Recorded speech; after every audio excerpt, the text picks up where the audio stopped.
That was Christian Miller. It's time for the Miller's Edge with four-time SEC champion and two-time national champion Christian Miller. Once again with Christian Miller taking him down. Here's college football playoff national champion Christian Miller on Tide 100.9 and 12:30 a.m. WTBC.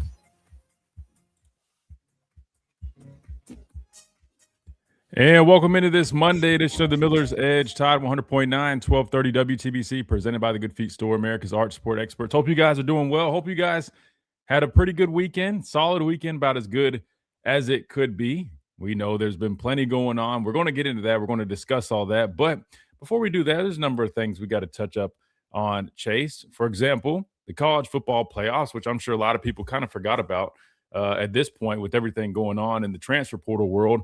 But, Chase, I don't know if you got to watch the game, the Oregon-Indiana game.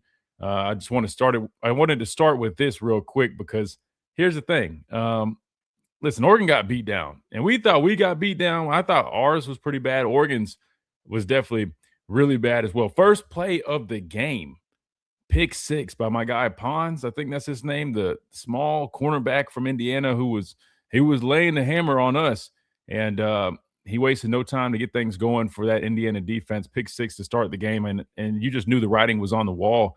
Chase, listen, I'm just going to be straight up. I tried telling people when we were talking about this Indiana team before we played them, I said, man, they're a good team.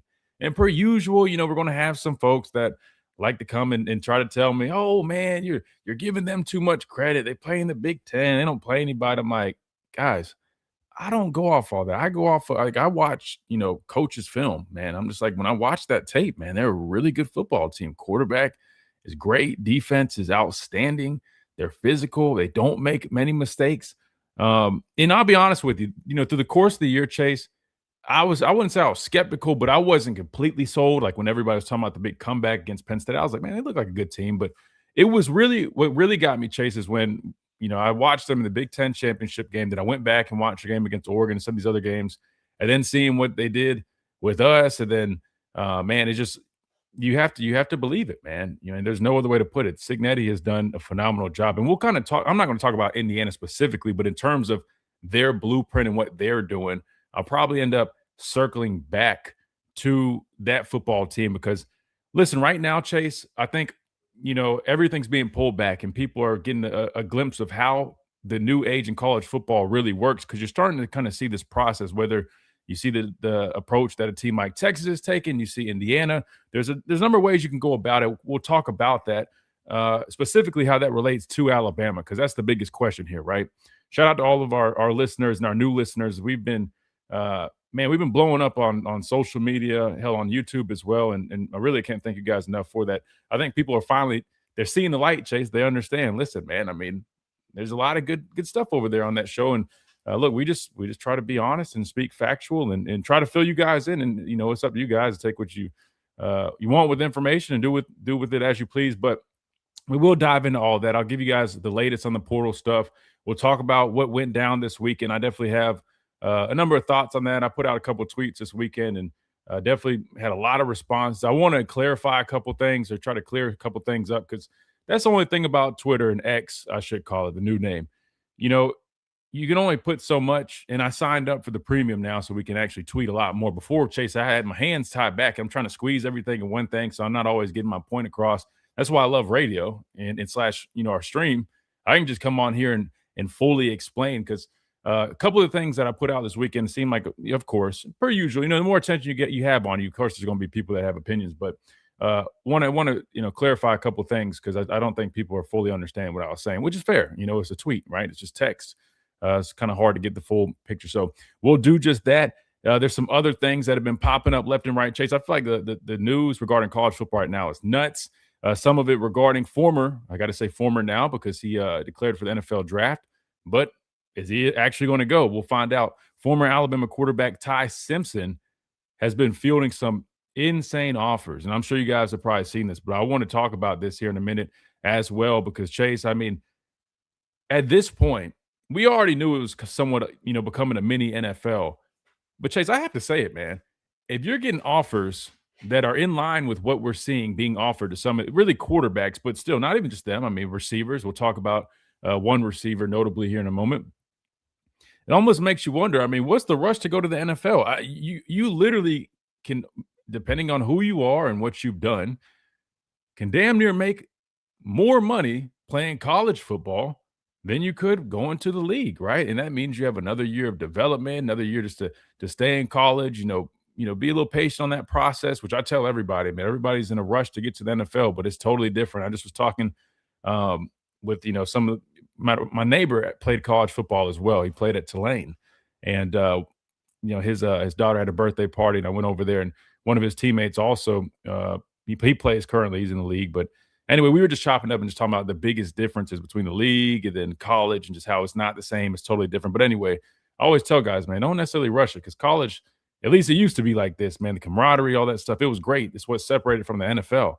As we get closer and closer to the NFL, I don't know if it's still the same. I already feel like it's changed a lot, not just with the the payment side of things, but even just the interaction between guys is a lot different. But anyway, that said, we've got plenty to talk about on the show. You guys have seen the title on the stream. If you have, I guess, checked out our stream. If not, make sure you guys check us out at some point. If you want to watch me run my mouth and do the show, we'd love to have you here on the stream. If not, keep on tuning in to 100.9 FM, 1230 WTBC AM, or on that app, which we always encourage you guys to download. Why? Because you can listen to us and all the shows wherever you're at, not even just nationwide, worldwide. Plus, that's where you can leave app messages, voice messages, all that good stuff. So make sure you guys check out that Tide 100.9. It is completely free. And always check us out at The Miller's Edge on YouTube. Also completely free. All we do is ask is on your way in. Just hit that like button. It takes 2 seconds. And if you enjoy the content, which I'm pretty sure you will, hit that subscribe button. That way you stay up to date and always get notified when we do go live, which is Monday through Friday, 11 to 1, same hours that we do our show. In terms of who we have scheduled in for today, we're planning on speaking with former Alabama linebacker and legend Super Bowl champion Reggie Ragland at the top of the hour. I want to get his thoughts on Alabama, just kind of, where things are at, NIL, all that stuff. We'll talk with him hopefully at the top of the hour. I'll check in with him to make sure he's still good to do that. But that's what we've got planned to do right now. Plus, wouldn't be shocked if the pastor of Payne pops in here. I know he had his church service yesterday, so he might be freed up a little bit to jump on the show, and I'm curious to get his thoughts on the latest on whatever, everything going on right now. It's a circus, and we're going to dive into that circus, Chase. But first, we got to hit this quick timeout right here on the Miller's Edge, Tide 100.9, 1230 WTBC. Don't go anywhere. We're just getting started. We'll be right back after this quick timeout.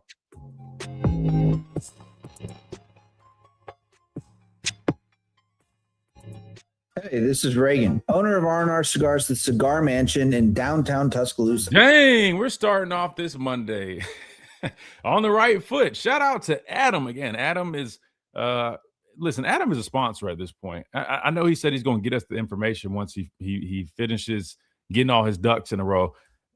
We're just going to say sponsored by Adam. There's something sponsored by Adam. I'll come up with it. But man, Adam, seriously, man, you're incredible. Thank you so much for the support. Like, I can't thank you enough. Seriously, man. Adam says, Christian, as an edge rusher on Alabama's championship teams, what separated those defenses from what we're seeing now? Was it technique, preparation, or mindset? And from your position specifically, what do today's edge rushers seem to be missing the most? That's a damn good question. Damn good question. And I'm going to answer that. Let me do some roll call real quick. I just want to shout out everybody that's in the stream, Adam, real quick. I didn't get to that real quick. Let me do that. I forgot. We got Bama Gump. What's up? Good morning. Phil, what's going on? Craziness every day, man. Hey, there's a little bit of a dead period, so it, I guess, technically slows down a bit for, 3 days? And then, we're rocking and rolling. But we're not slowing down. That's just the communication front. Jake says, stuff in the locker, scared money, don't make money, private equity next. I don't know about private equity, but I'll say this, man. I try to kind of give a heads up on the whole, the money side of things. And then that's why I went back and posted that on X again, that video of me talking about, hey, man, listen, when it comes down to paying, and it's a little bit of both, because I'll clarify this in a minute. When I say we're not paying top dollar, I don't mean we have money, right? But there's levels, right? I mean, you've got Texas / A&M / Oregon type money, and then you kind of have another tier. I mean, think of it like S tier, A tier, B tier, so forth. We don't have that one big booster, necessarily like a billionaire guy, like a Mark Cuban, but with our fan base being, so wide, worldwide, it's strength in numbers. So that is true, but there's levels to it. And the reason I say it's both is because we also just have always been more strategic with our money. That's just a fact. And I'm not just that's not me just talking, guys. I promise. I'm telling you guys from experience, like from talking to everybody involved. Um, and I'm not saying, listen, I'm not saying that means you can't win like that or whatever. I don't say that at all. Again, you look at Indiana. We'll talk about them in a minute. Um, I don't know exactly what they spent. I don't know exactly what they spent. Some people said it was around the same ballpark as us, but I'll tell you why that's not the only thing that matters. It's about what you do with the guys. Coach Saban once said it best. It doesn't matter if you have a $20 million roster if they're not worth a damn, or however he said it. So, yeah. But Adam, let me answer this question for you here in a second. We're about to come back from break. Let me do that here. Give me 2 seconds. Is Miller's Edge on Tide 100.9.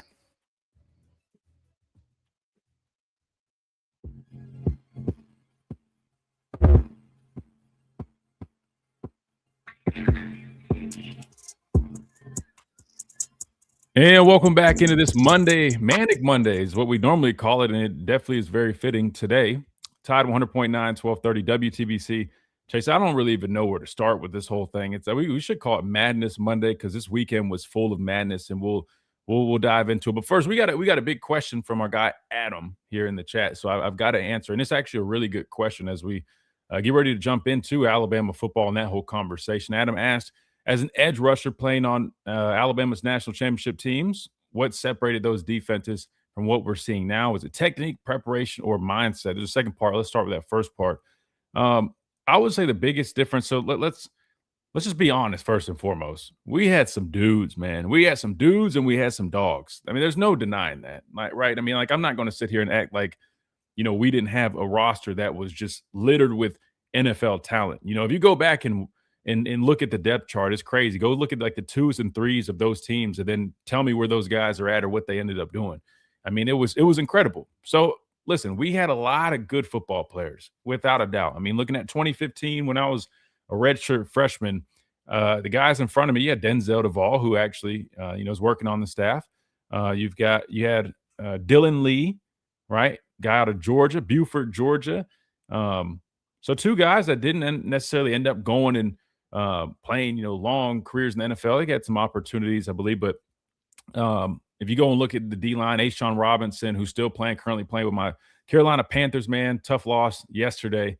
That was unfortunate. Or was it the day before? But over the weekend, I think it was actually the day before. But tough loss there. But Jonathan Allen, you look at what he's doing, long career in the NFL and at a very high level. The list goes on. You're talking about Minka Fitzpatrick, I think that was his true freshman year. Ronnie Harrison, man, I mean, Reuben Foster, Reggie Ragland, who's about to join us here at the top of the hour. Marlon Humphrey was a redshirt freshman. So, I mean, like, we had young guys that are, elite talent, old guys that were great players. But we also had some guys, like I said, Dylan and Denzel, that didn't necessarily go on to have long NFL careers or anything like that. But that leads to my second point. So we had good players, but we also had, like you mentioned, the technique, the preparation, the mindset. Denzel and Dylan, physical players, right? They're going to give you everything they got, right? On defense, on special teams, whatever they were asked to do. And they were dogs. I mean, like, you go back and watch Denzel Duvall, man. I mean, you talk about a dude closing on the counter. I mean, it was reckless abandonment, didn't care about his body. He was going and blowing up, pulling guards. We had to have, selfless players like that so Reuben and Reggie could scrape over the top and go make big plays. You know what I mean? Like, and that's what made us special. So we had an elite level of discipline. You know what I mean? A bunch of guys that were selfless. We weren't worried about stats and, who won a Butkus Award or who won this award. We always believed in Coach Saban when he told us, when the team wins, everybody wins. And damn, was he right. When we won a national championship, everybody else won all those individual awards. You had a much better chance of winning that stuff. It was true. And, yeah, we just had a bunch of dogs. And in terms of preparation, that without a doubt was one of our biggest advantages. I mean, we took pride in the way we prepared, not just physically, but mentally. We attacked everything, whether it was the workouts, whether it was the meeting room. I mean, everything was, to a T. And it's because it started from the top. Coach Saban, he demanded it from everybody. It didn't matter if it was an equipment staffer. It didn't matter if it was somebody in the athletic trainer. He didn't care if you were just a little intern, student trying to help out. I mean, like, there was a standard for everything. To the way the grass was cut, from the way we tied our shoes, man. And that translated. And I'm not saying we were perfect by any means, but when you choose, again, keyword choose, because it's a choice. When you choose to have that type of discipline, it's going to pay dividends in everything else. And it also helps when you have arguably the best coach of all time. So, really good question. All those things come into play, but I think, what really separated us was clearly the elite talent, but also all those little details combined with that. I mean, it's just a recipe for success, right? When you have a good product or elite product, but then you also have an elite process, right? When you have, elite talent working with the same drive and discipline as somebody who might not be as talented, like a walk-on, that to me is a recipe that it's almost like undeniable. I always talk about Derrick Henry being, literally the hardest worker I think I've ever been around. Minka Fitzpatrick, hardest worker I've been. And these guys were like the best players on the team. When you have players and leaders like that, it's undeniable, man. It really is. And then the second part from, my position specifically, what did today's edge rushers seem to be missing? I would just say with us right now, I would love to see a little bit more quick twitch out of that room, that outside back room. I see a lot of speed to power guys. I want to see guys cut it loose. I want to see guys, bend in the corner. I want to see guys, being aggressive, using that athleticism that God had given them. You know what I mean? Sometimes when you start playing a little too robotic, and I had a problem with this because I was, playing like I didn't want to mess up. I'm like, oh, I'm just doing my job, right? Then you realize, hey, man, like I didn't play like that to get here. I just used to cut it loose in high school, and you have to have a good combination of that. You got to play free, loose, fast, but then also, within the parameters of the defense. You got to play within the rules and the expectations of the defense, doing your job and make sure you're not a liability. So I would just say I would love to see them cut it loose, man. Like, really try to work that edge, work more pass rush moves. I think we do a good job setting the edge. I like Justin Hill and Yonze. They both do a good job there. Yonze's pass rush has really come on, but I know he's got more in terms of pass rush moves in his arsenal. I've seen him. I saw him coming out of high school at a camp or when he first got here. So he's got it. I just want to see him, cut it loose a little bit. And I think if you do that, man, the sky's the limit for those guys. Two really good, talented players that we do have. Could be adding another via the portal to be determined, right? But we have had our eyes on some of these edge rushers. So really good question by Adam. Great way to start the show off, man. I'm fired up. And it kind of tied into, some of the older teams, which we plan on getting Reggie on here. So we can even ask him a little bit and get his thoughts on that. Big shout out to Adam, man. Always showing love on the channel, just like all you guys in the chat, man. We got a bunch of people in the chat, man. Welcome in if you guys are just tuning in. We appreciate you guys hanging out with us. Chase, I said we got to clarify a little bit. So let's talk about what I'm talking about. So over the weekend, there's a lot of news, right? We had a guy get flipped. We had a big receiver that we were trying to cover and hopefully land in Tuscaloosa. I didn't have too much confidence in that. I told you guys why last week, and sure enough, it didn't happen. Even though there was a chance, right? There definitely was a chance. It wasn't, completely a lost cause, but I knew it was probably going to be a long shot, and it ended up being just that. So, I got a couple minutes where we hit this break, so I don't have a bunch of time, but I'll just kind of preview what the deal is. And actually, matter of fact, I think this happened after we got off air, if I'm not mistaken, but both quarterbacks, we'll start there. Some good news, right? Both quarterbacks, Keelan Russell and Austin Mack, have both announced that they've re-signed and will be coming back. And I might have covered that on the show Friday. I don't think I did. I think it happened afterwards. But big news, right? Let's start with some positive news, right? You get both quarterbacks coming back. There were some, folks a little skeptical, wondering if one would leave, if we'd have both. Well, turns out we get both. They're both going to compete for that starting job that is now vacant, left by Ty Simpson, who is declared for the NFL draft. So that is big news, right? We talk about the important spots on a football team. Quarterback is definitely one of them. If you don't have a gunslinger back there, a guy that can take command of your offense that you can, put your trust and faith in, you're in trouble, right? But we have two young players that are really talented that are going to be fighting for that job, and I think it's going to be one hell of a battle. I really do. It'll start really in winter workouts, guys trying to fight to be the leader.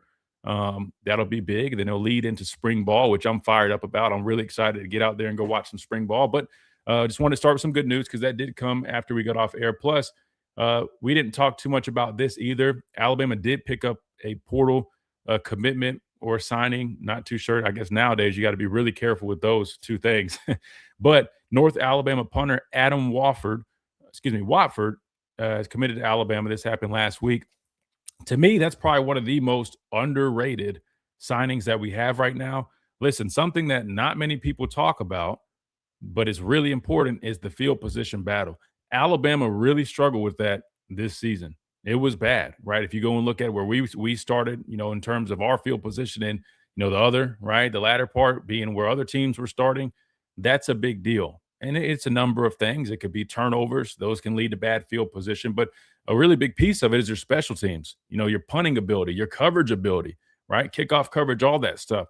So we go and get a punter out of the portal.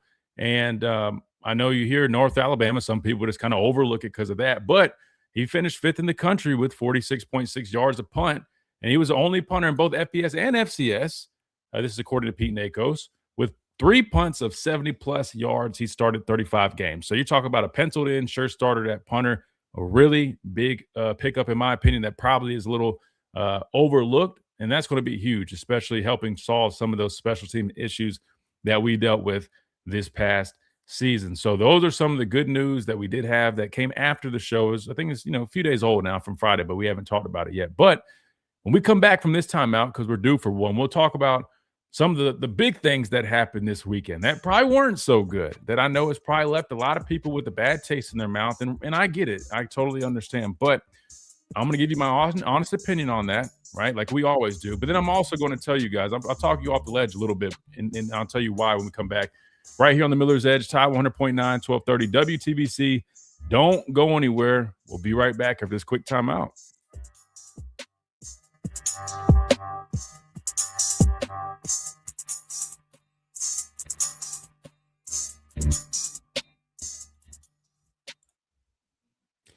All right. We'll talk about the news when we come back,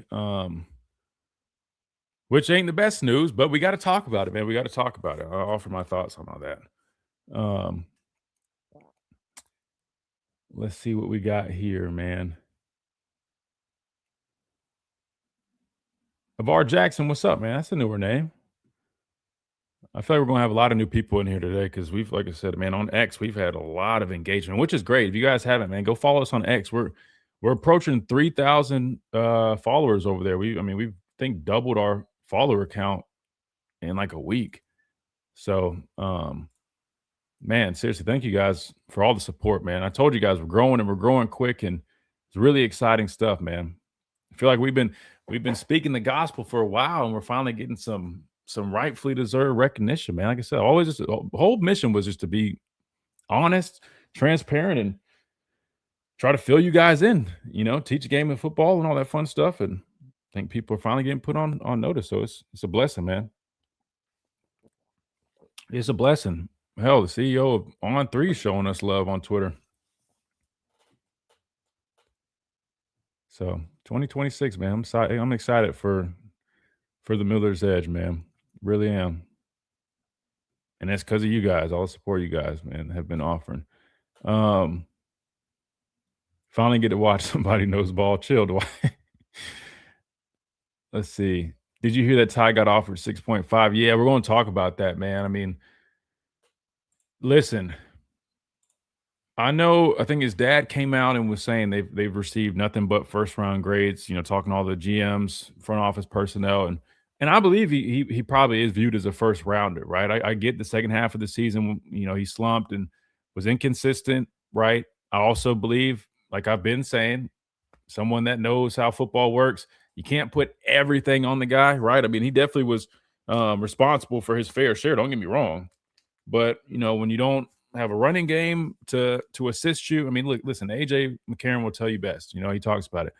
You can't put everything on one guy, especially a quarterback when you don't have those important factors, So I take that into consideration. That said, the front office personnel, GMs, coaches, I mean, they're always looking for the butts, and that's going to be a big one, right? He looked like the best quarterback for 5-6 weeks, but second half of the year he struggled, and they're going to circle it back to, well, he only has a year of experience. So I mean, listen, I think coming back to school would have been really beneficial for him. However, I mean, you really just got to pick and choose. Now, I'll be honest. If you're getting a $6.5 million offer to come back to school, that kind of changes the equation. Personally, I think you take that.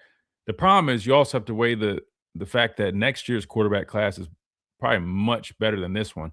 Right now, you've got Mendoza, Dante Moore, and I'd probably say Ty Simpson's right there. You know, I just don't. You got Carson Beck, who's I view him probably a couple of quarterbacks behind Ty. But next year's class with Reed, you know, Marcel Reed, you got Arch Manning. I mean, there's a number of guys. I mean, it's just a lot that goes into it, but that's crazy, guys. And I think it was Miami, right? Miami, yeah, it says right there, Miami, $6.5 million offer, Tennessee 4, Ole Miss 4. Listen, Ty, I don't think Bama fans would blame you, brother. I mean, listen, I get the legacy thing. You bleed crimson. Listen, I love that, man. I'm all for that. But listen, man, I can give you $6.5 million or 6.5 million reasons why you could probably, you know, be okay if you played one season somewhere else. Man, I think people would understand, brother. I think people would understand. Watch how quick the NFL fixes college football if an offer of that magnitude takes a player away from the draft. Well, they ain't done nothing yet. I mean, because there's big offers last year. I don't know if they really have any power. But we'll see, man. We'll see. If you guys have it, man, hit that like button real quick. And somebody asked about tape. Yeah, we'll pull up some tape. We'll have to do it a little bit later in the show, but we definitely will. I want to watch that defensive tackle. I haven't got to watch too much of them, so we'll do it together. Watch like a half of a game.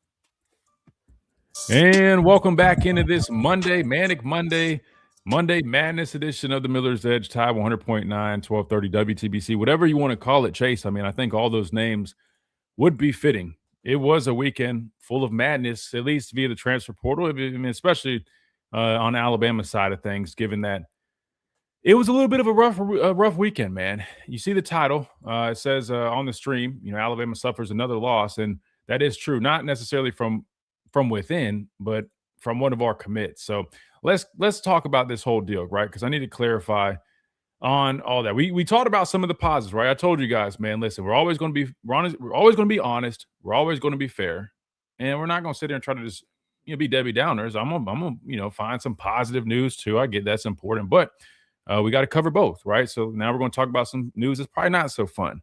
Over the weekend, Hollywood Smothers, right, former North Carolina State running back who was committed to Alabama. He ends up flipping to Texas after taking a visit. Now, there was speculation that he was about to take a visit to Texas. I think the writing was on the wall. People probably knew what was about to happen, might not have wanted to accept it. And then when the news was official, it was what it was. Now, I went ahead and pulled up the clip. I think it was, matter of fact, from Friday, right, of me talking about, listen, here's the truth about Alabama's current NIL status. And I know it's probably what, some people don't want to hear it, but it's just the truth. And I told you guys, I'm always just going to be completely honest with you guys because I would hope you guys just want honesty, right? That way you can, quote unquote, readjust your expectations. Now, when I say readjust expectations, this is why I want to clarify a couple of things. I don't mean readjust expectations necessarily saying like our performances or, how we, finish out a season. I was referring to in that tweet, your expectations, they should be readjusted in terms of recruiting / transfer portal. In this specific case, transfer portal, right? Because I know I'm going to answer these questions too. Well, you're saying that about transfer portal, but what about recruiting? Well, we finished in this, department with recruiting. But here's the thing. They're two different things. And that's why I tried to explain to you guys last week, when I had people trying to tell me that, well, we recruit well, so the portal should be the same. It will be just fine. I try to politely say, that's just not how this works. The transfer portal is a lot different than recruiting. Again, to recap, recruiting, I mean, yes, those relationships, you're going and finding kids when they're younger. Those relationships and things, they grow over the course of a year, 2, sometimes 3. The transfer portal is a short window, and guys just want to know PTP, playing time and payments. Playing time and payments.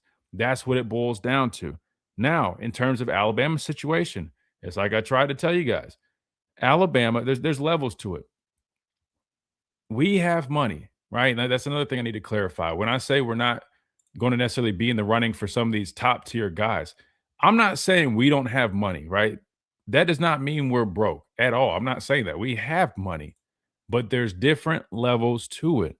Oregon and Texas, Ohio State, they've got different type of money than Alabama, right? Again, they have a different type of a bank than we do. That does not mean we're broke. So, and this was the tweet, by the way. So if you're wondering what I was referring to, so I said this is why I've been trying to warn Alabama fans to adjust their expectations, not to be negative, but to give you guys the truth. We have resources, but not at the level of some of these other programs. Plus, we've always had a more conservative approach, just the reality of it. And in that clip, I'm basically just saying that, listen, that's always kind of been our philosophy. That's always been who we are, right? And I know some people are like, oh, well, those are two different things, having the money and choosing not to spend it. Well, the honest truth is that it's both, right? Like, we'd have money, not the same level as money, but we also are very strategic in how we spend it. And again, I'm not just making this up. These are facts. That's why I told you guys, when we sign these top ranked recruiting classes, a lot of those guys, they're pretty much taking pay cuts to come here. I'm just being honest. Like, a lot of those guys could go get paid more money at some of these bigger schools. You know what I mean? But they choose to come to Alabama. I'm not saying everybody. Like, we already know, a guy like Ryan Williams, like, well taken care of. But I'm saying some of these other guys that are top recruits, I mean, high 4 stars, maybe some of the 5 stars, they could go earn a little bit more if they wanted to at another school. The problem is when it comes to transfer portal, it's just a little bit different. The mindset just kind of shifts. And that's kind of where I was coming in at saying, like, especially in the portal, when you got a receiver that's his asking price is $3 million, that's why I said I never thought we really were going to land Cam Coleman, because it just didn't really fit our philosophy. Now, I did say with the amount of players that we've had leave, some of those being, staple pieces, significant players who were, taken care of for sure. In my opinion, I was like, all right, I wouldn't be shocked if we start seeing a little bit of that philosophy shift a little bit. You kind of don't really have a choice if you want to land those guys. That's just the truth. If you want to land a Cam Coleman, if you want to land a top offensive tackle, if you want to land these people, you have to be willing to pay top dollar. And if you don't believe me, again, we just talked about this during the break. I mean, here's a number that Ty Simpson was offered. And the reason I say in I guess bold like that, like Ty Simpson, great quarterback, but I mean, we're talking about $6.5 million. Half of you guys weren't really, too impressed with Ty the latter part of the season. I'm just saying he was offered $6.5 million by Miami. So this is what I'm saying. So imagine a guy like Cam Coleman. Now, he's not a quarterback, so he's not going to be in the 6.5, but still a receiver being offered $3 million. Guys, I mean, that is like that never fit our MO. Never. Now, from what I know, from what I'm at least what I've heard, I mean, we definitely were still in the running for Cam. But that's why I said if it came down to it and it became a bidding war, you just need to readjust your expectations, because we just typically don't do that.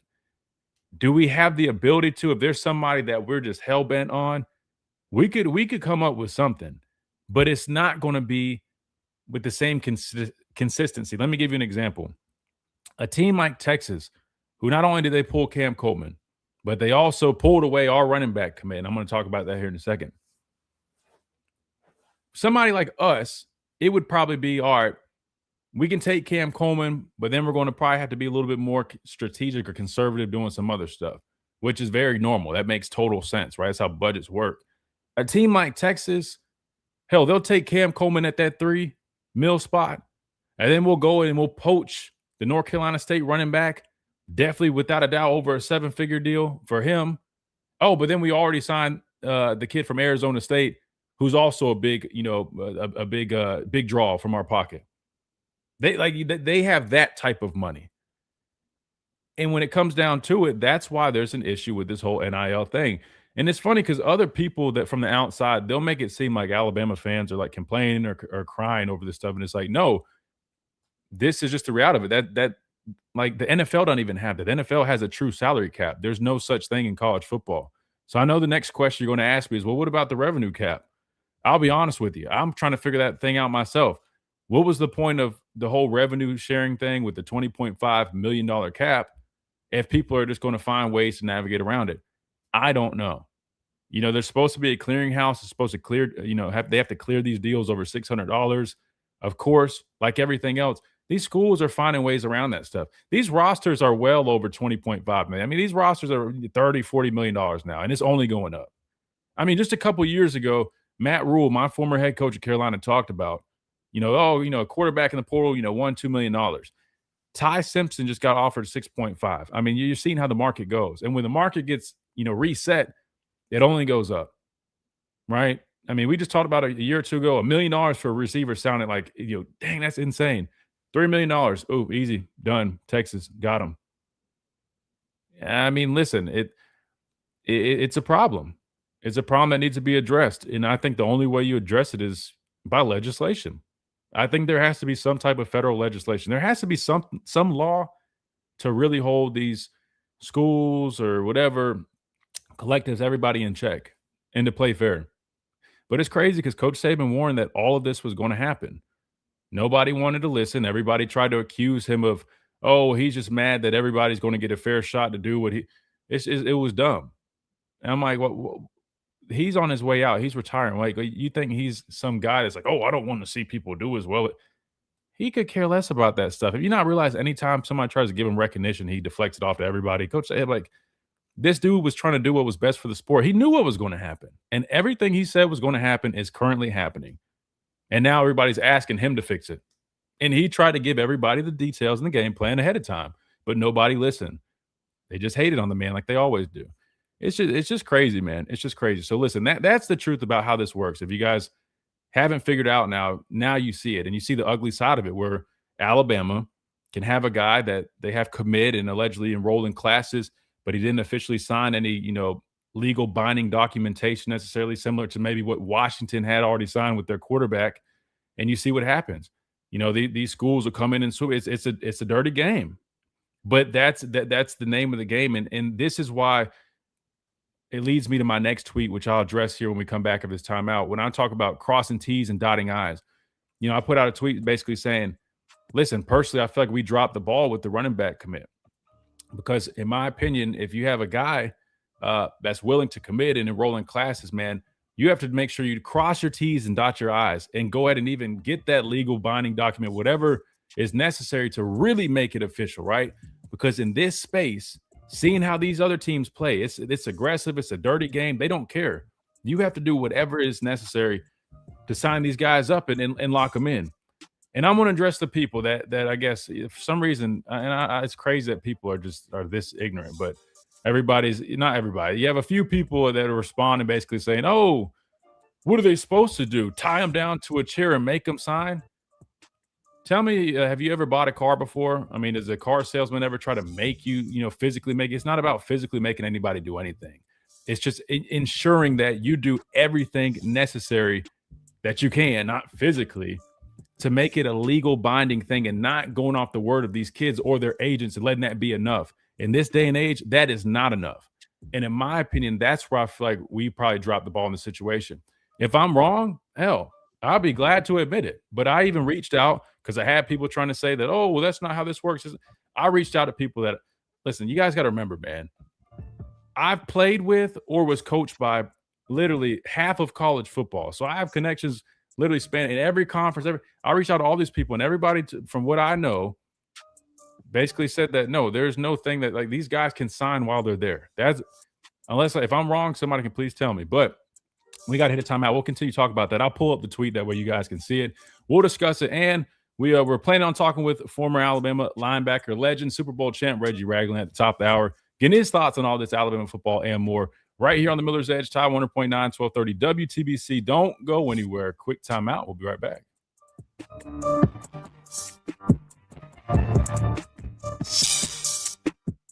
The Tuscaloosa Threat. Let me pull up this other one. We got a super chat from Phil, man. Shout out to Phil. I appreciate you, brother. He says, we do well assessing high school talent. We seem behind portal assessments. Do we need a full-time staff to stay current on all college football players? It will enable quick value-based decisions. Thoughts? Listen, I'll say this, that's a good point. I'm glad you brought that. I'm going to get to that, talking about evaluations and why those are going to be critical, especially for a team like us, given the approach that we take when it comes to NIL. But do I think we need a staff to stay current on all? Listen, you have a lot of people that do that. You guys would be surprised. Now they say, oh, tampering this, tampering.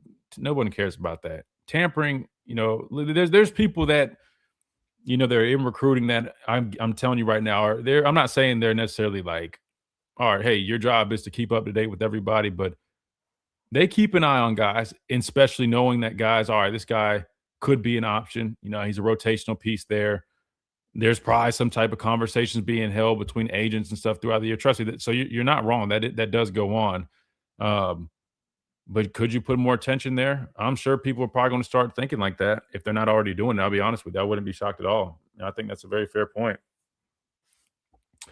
Because it would help you out, especially when the portal window is a lot shorter than a recruiting window. But that's why I said, this does happen year round. They're not just finding these guys. A lot of them they've been kind of keeping tabs on. I talked to a lot of coaches, and you'd be shocked. These coaches, when they go play these teams and stuff like that, they recruited half these players too, so they keep tabs on these players. They might not be communicating with them, but even these coaches keep up with these guys. Not necessarily, in the form of communication, but just, from a distance. So that's a good point.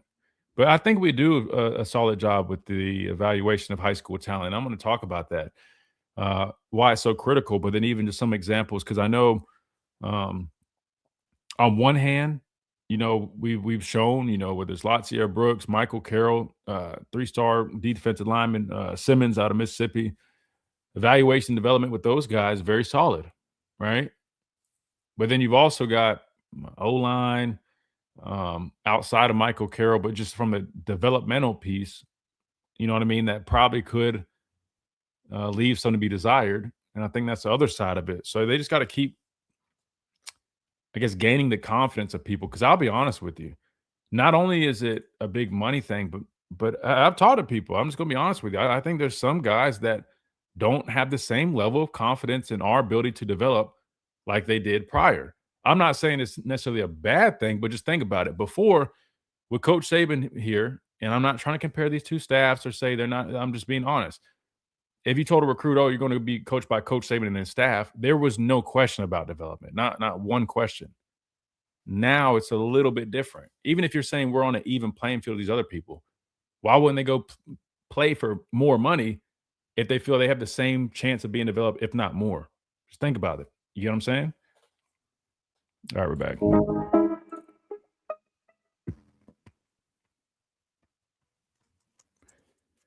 And welcome back into this Monday edition of the Miller's Edge, Tide 100.9, 1230 WTBC, presented by the Good Feet Store, America's arch support experts.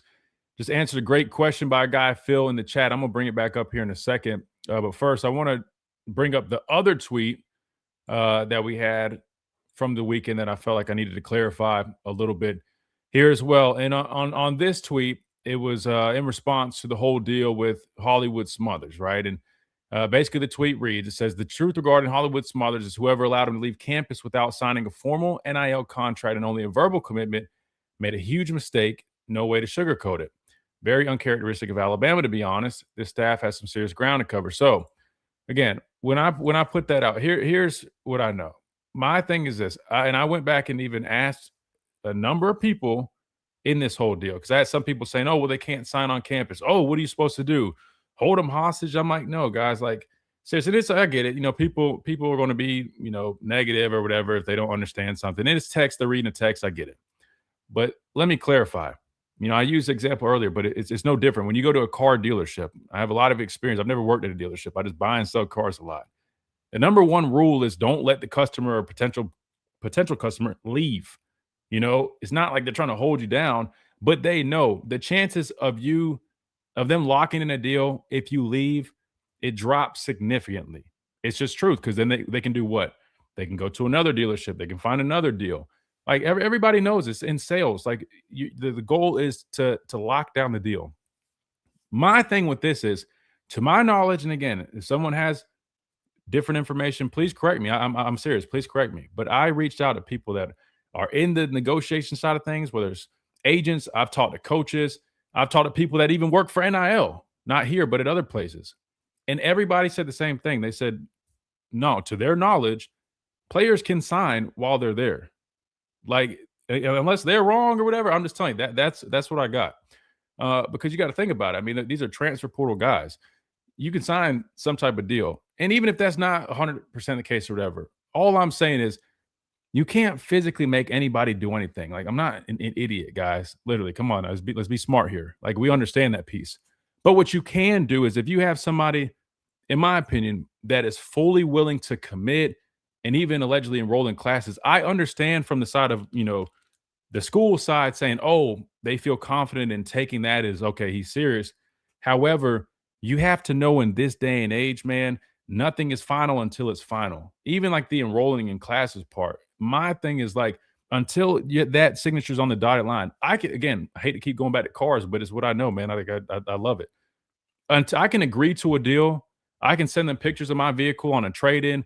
I can even agree to sometimes even like, I mean, it can get pretty deep into an agreement, but without me, physically signing something, nothing can be held accountable. You get what I'm saying? So that's all I was saying, is that to me, it felt like we didn't necessarily cross our T's and dot our I's. If I'm wrong, I will be the first one to own up to that.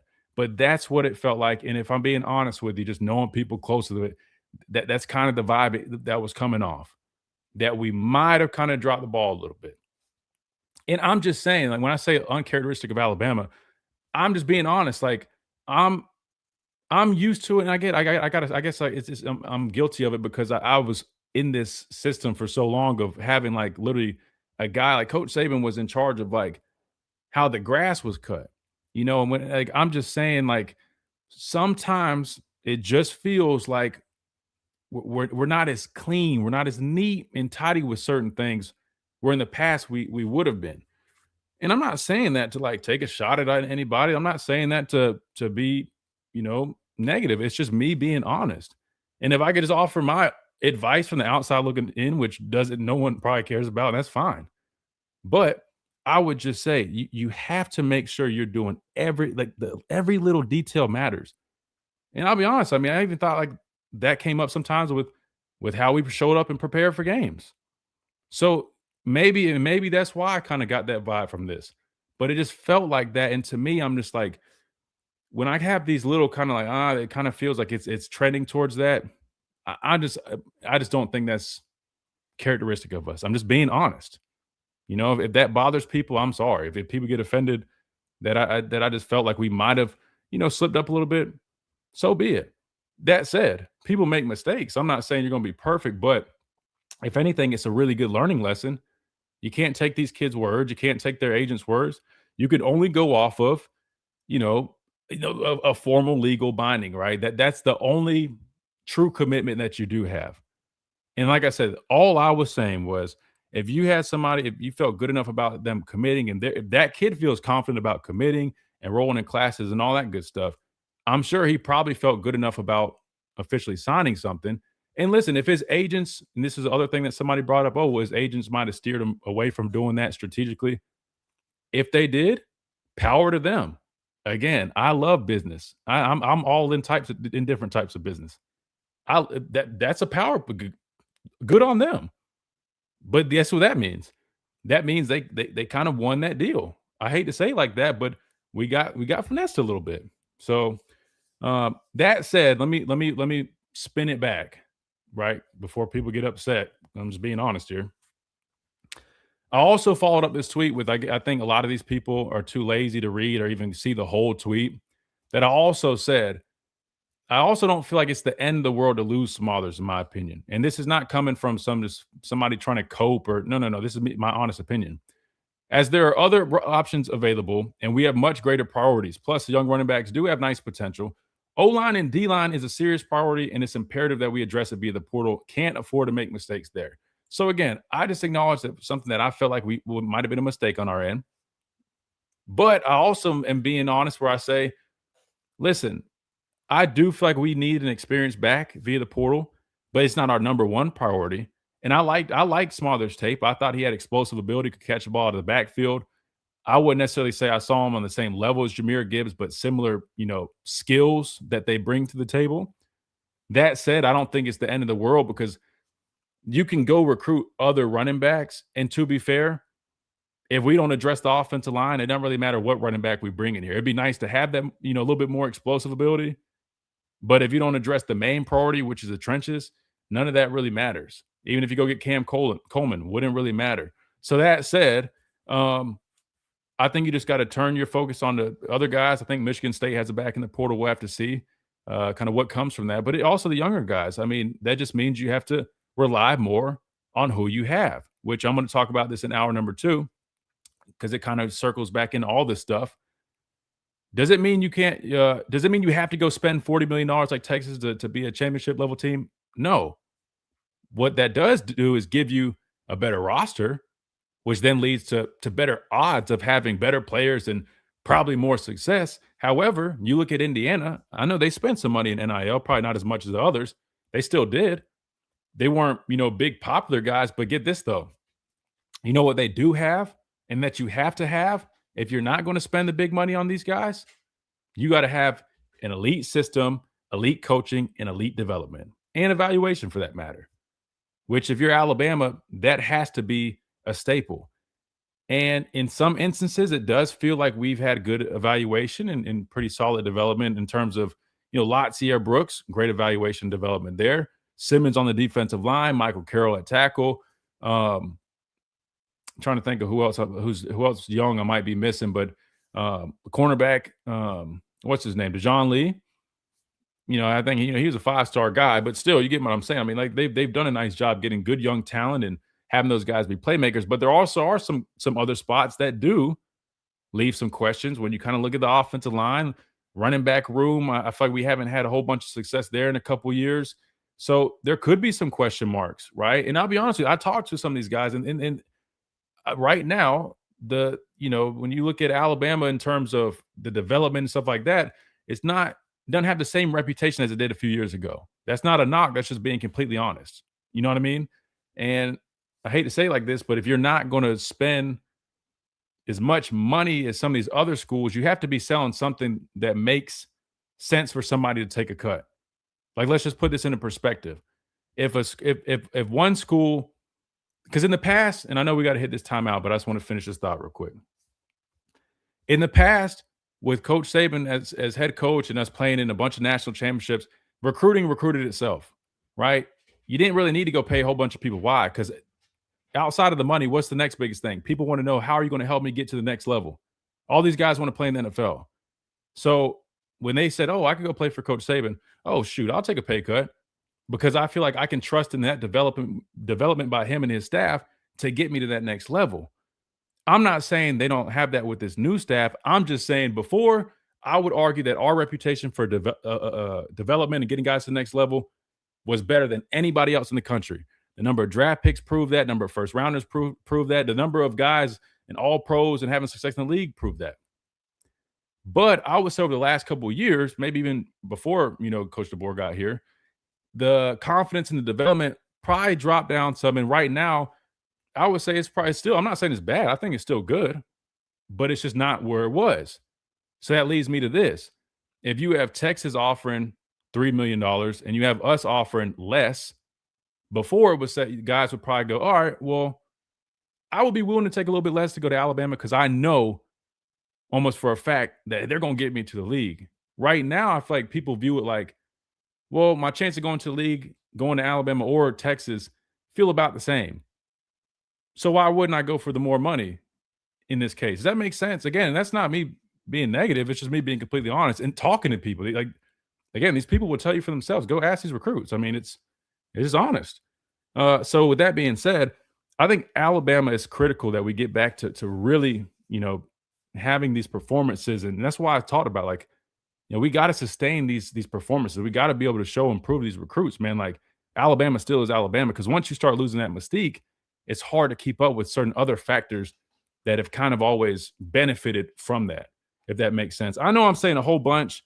I know if you listen in on the surface level, you might get offended or whatever. I promise I'm not. I'm just being completely honest of what it is. And then hopefully you guys can understand that and hear what I'm saying. But we got to hit a timeout. When we come back, we'll try to get Reggie on here. I know I went a little over, and hopefully he's still ready to roll. If not, we'll keep on rolling right here on the Miller's Edge. Tide 100.9, 1230 WTBC. Don't go anywhere. We're keeping it going. Hour number 2 coming up right here. Tide 100.9, 1230 WTBC.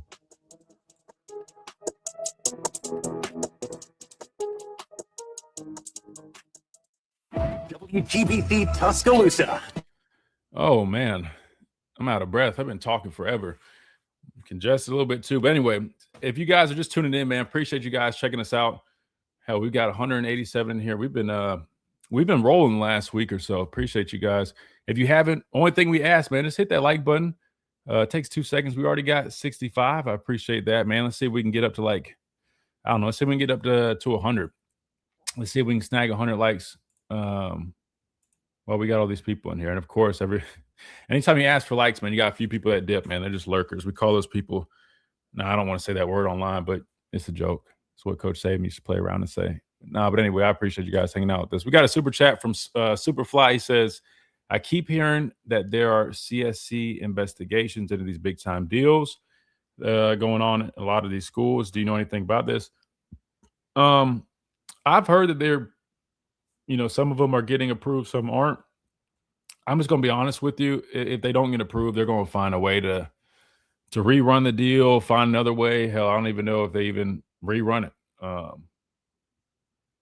Oh, wait, let me my fault, Chase. Let me give you his number. I'm sorry. I'm over here talking. But yeah, Superfly, I think they try to, circle back to it, or they find another way to compensate guys. But I'll be honest with you, man. There's not much structure with it. It honestly is. It's crazy, man. Because I thought, I remember we came on here and I was like, man, we finally got, some type of foundation. Sorry, I just want to make sure I said that. Some type of foundation where we're saying, hey, if the deal is over $600, it's got to be approved, right? And I thought that was going to help clean some stuff up. I was, a little skeptical because it just seemed a little too good to be true. But, yeah, it's supposed to be there for that, but I don't think it's really as effective as it's, supposed to be. But, yeah, I'm sure they'll probably look into some of that stuff, but I just feel like they'll just circle it back because you can what do you call it? Resubmit deals.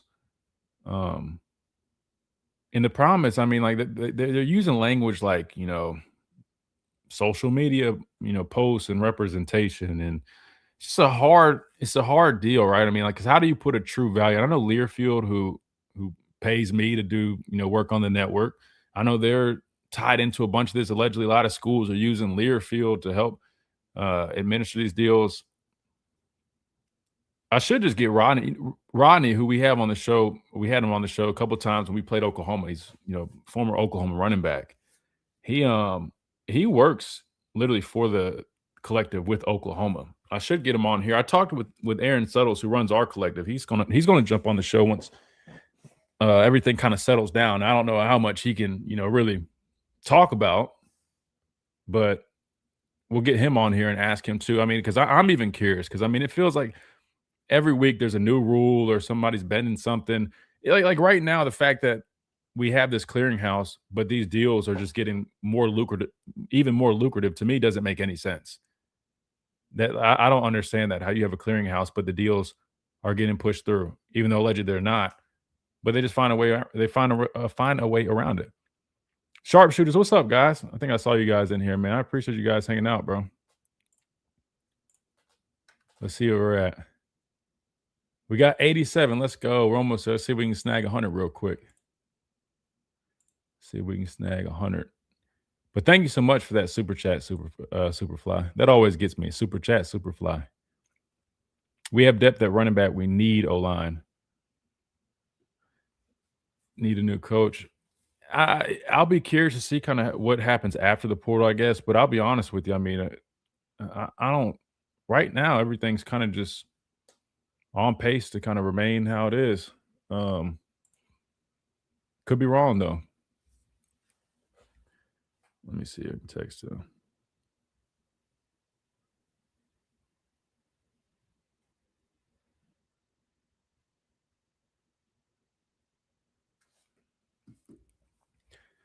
Were y'all picking up what I was putting down though about the whole situation with Smothers dude?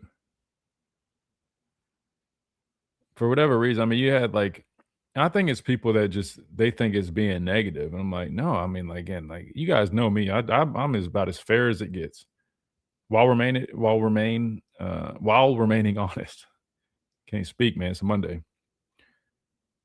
Like I'm like, it's not about physically forcing somebody to do anything. It's just, in my opinion, I'm curious y'all's thoughts. If y'all disagree too, like I'd be glad to see it. I'm curious what y'all think.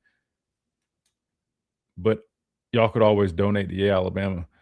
Yeah, but here's the thing, Smitty. I know people always say that, but listen, man, and that does help. And listen, I mean that's a big piece of it, Smitty. But you got to realize, man, like there's a difference between like having a bunch of subscribers, and yes, that I'm not saying don't do that. Like that strength in numbers is great, but there's a big difference between that and having a Mark Cuban or like the guy from Texas Tech, these billionaires who in one swoop, I mean, they could go to this one guy in one swoop.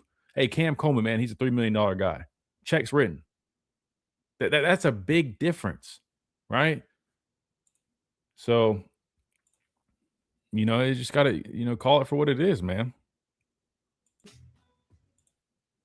Just call it for what it is. But I don't think people should be forced to do anything either. I mean, if you want to support it, great, but if not, then I don't think people should be punished for that either.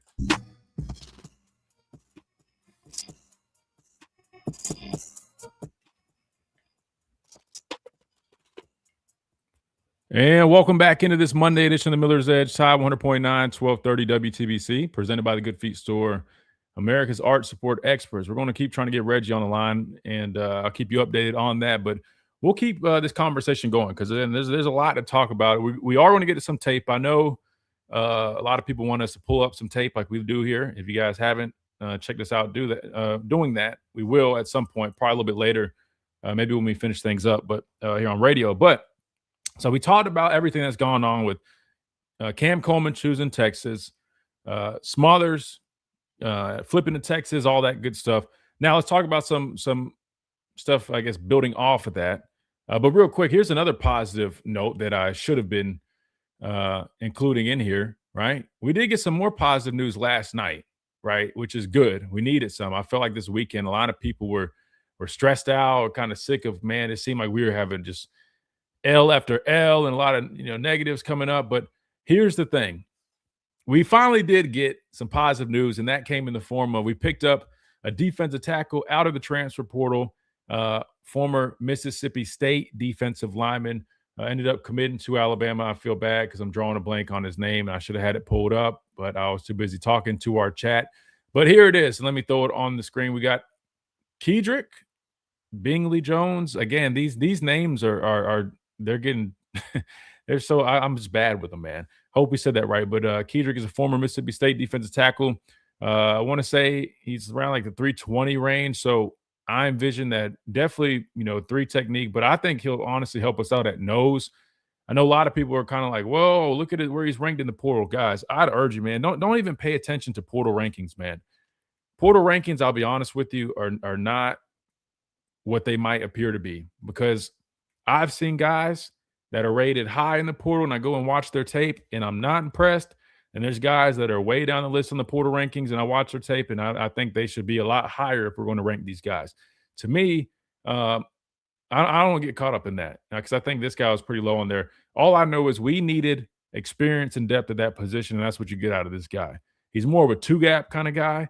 So I think, like I said, nose. I mean, you're losing Tim Keenan, right? You only had Simmons, who, in my opinion, Simmons is really more of a 3 technique. They just had him playing nose because they needed some help there. Beeman went down. Beeman comes back. He's definitely a nose, but he's coming off of an injury. I mean, if this guy can definitely, if he can help complement that position, probably let Simmons play a little bit more of that 3 technique, which I think he'd be even better at. And so it's a good pickup. It's a solid pickup. I can't sit here and say that from the half of a game that I watched of him so far, we'll watch some more tape, that I think he'll, be the next great defensive tackle to come through Alabama. I can't necessarily say that, but I can say that he's an older guy with experience. He's played a number of snaps in college football, played a lot for Mississippi State last year, and he helps a position that is in desperate need of some more bodies right now. I mean, we lost James Smith, a number of players to the draft. We're pretty thin there. And to me, we'll take what we can get, especially if they have experience.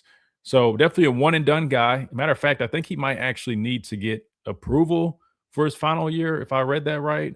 Hopefully that gets clear. They've been a little bit more strict on that, which I'll be honest, I think that might be the move. I felt bad for Chambliss being denied, but let's just call a spade a spade. I think they had to set a precedent because listen, we're getting too old in college football. And I'm not saying an age thing. I'm saying 6-7 years of college. Like, hell, I was in college 5 years, and that felt like an eternity, right? 7 years in college, like it's time to either enter the draft, try your luck at the UFL, or go start some insurance company or something, man. You got to move on, man. You can't be 28 playing with 18-year-olds, man. At some point, man, it's got to end. And that whole COVID thing kind of messed it up. But anyway, some good news there. So we'll watch some tape on him a little bit later. But just my really early initial thoughts, again, I mean, he's a solid player. I mean, guys you can throw in, in their defensive line unit, can give you some quality snaps, can go play the nose, can go play the 3 technique. I hadn't seen any, crazy pass rush ability from him. More, run stopping guy again that can, 2-gap for you, help eat up some blocks. And I think that was, an area of need for us, and we addressed it there. I don't think we're necessarily done looking at where we're at right now. I know we talked about Tompkins, who, again, I'm still trying to figure out that move and how that really translates, because initially we watched him and graded him I say graded, I shouldn't say that. We're not grading, but we're just analyzing as a true interior guy. I didn't feel he looked the most comfortable there. And so I thought about him like, well, you lose LT Overton, you lose Keon Keeley, who just committed to Notre Dame, who, originally he was going to go to high school. And then you also lose Kelby Collins. It leaves you with Jordan Renaud and one other guy, I think Kavonte Hendry, pretty much, other than the guys coming in. That's all you had. So I'm like, okay, he'd be a really big bandit, but, I mean, I could maybe see that, and I think he'd be more comfortable there. But then I'll be honest with you guys, and plus some of the people from the Southern Cal side of things were trying to tell us like, oh, man, he was out of position. He's out of position. So I'm like, all right, that would make sense. But after talking with some folks and then kind of thinking about it, I'm like, man, that is a 290-pound bandit. I mean, that's why I said when we first talked about it. I can see him settling there, but I mean, if he's going to settle there, he needs to probably drop 10 pounds. If he drops 10 pounds, I think that could work. But I think they really truly view him more of a 3 tech, which I'll be honest, man, I don't think his skill set is just, I don't think it's a great, I don't know. I don't think he's comfortable at 3 technique. And you guys saw the tape I showed it. I mean, he's got pass rush ability, but in terms of stopping the run, and to me, it just felt like it wasn't comfortable for him. So this is why you need a true 3 technique, a true nose, because this guy will fit that bill. But that's kind of where we're at right now defensively in terms of the line. I still think we could add another piece. I think there's a number of pieces that we still add. And don't forget, the portal, it closes, I think, what is it, like at the end of this week, something like that.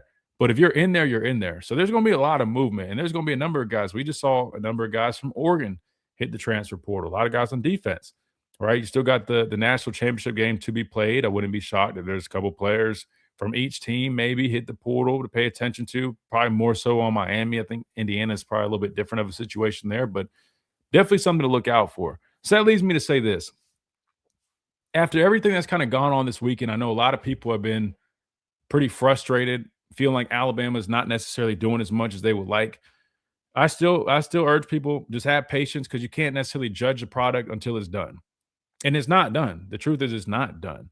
But I still stand firm by saying, make sure you do have your, I guess, perspective and your expectations adjusted accordingly. Because I'm not saying, oh, be patient. I'm not going to sit there and lead you guys on and make it seem like we're about to just go land a whole bunch of splash. I'm not saying that. But I'm saying I think it's fair to at least let the process play out and just see who ends up coming here. And remember, just because you land a bunch of big splash guys doesn't mean that automatically translates to success. it gives you a better chance potentially because it is true. I mean, if you have proven players coming in, highly rated guys, I mean, there's a good chance they're going to be good players when they come to you. But the other side of it is there's a lot of players that do enter the transfer portal for a reason. And I would argue probably majority of the players that enter the transfer portal, there's a reason that they didn't play their previous spot. So you got to look at it both ways. You know, it's unfortunate when you feel like you lose a guy that could have helped you, but you also got to remember, not to hate on these guys, but there's probably a reason they entered the transfer portal outside of it being bag chasing. A lot of them just weren't good enough to play where they came from. Now, Hollywood Smothers obviously wasn't that. I mean, you know, he was top back in the ACC. Cam Coleman definitely wasn't that. You know, change of coaching staff, needed a better situation. You get what I'm saying? Like, I'm not saying players like that, but there's thousands of players in the portal. I would argue probably 85% of them weren't playing at their previous school. I'm not saying they weren't necessarily good enough, like they're bad players, but they clearly weren't good enough to be the guy, at least just yet. A lot of young guys in there. So just remember that too. Before you get so frustrated at all these guys, just remember, I mean, there's a story for each one of them. Everything kind of, it differs. So just, you know, just be patient. And I guess the last thing on that part, I'll just say this, man. It just leads to this. What that means to me is that Alabama just has no choice but to be elite in the evaluation and development piece of their football team, right? We recruit well. That's a fact. So we should have good players. Here's the catch. They're young. So I think we also learn, you know, older experienced players, you know, sometimes you look at Indiana, that can be a little bit better of a situation than the young, talented guy, especially in today's culture when these young, talented guys don't even get a chance to really develop because they're automatically being replaced by an older guy. But I just think it's even more important than ever for this coaching staff with, you know, the era of college football that we're in. If you're not going to land these proven guys, you have to develop from within. And they've shown some signs of that, but they've also probably shown some signs of a little bit of, you know, not concern, but maybe not quite the level of development there at some spots, right? Not all, but some spots. So they just got to continue to prove that. And I think if you can do that, things will be just fine. But definitely just a waiting game at this point in terms of this whole portal thing. We got to hit a timeout to stay on schedule when we come back. We keep on rolling. We got Reggie on the phone line, so he'll be joining us when we come back after this quick timeout right here on the Miller's Edge, Tide 100.9, 1230 WTBC. We'll get his thoughts on Alabama, where things are at, what's going on, and more when we come back right here, Tide 100.9, 1230 WTBC.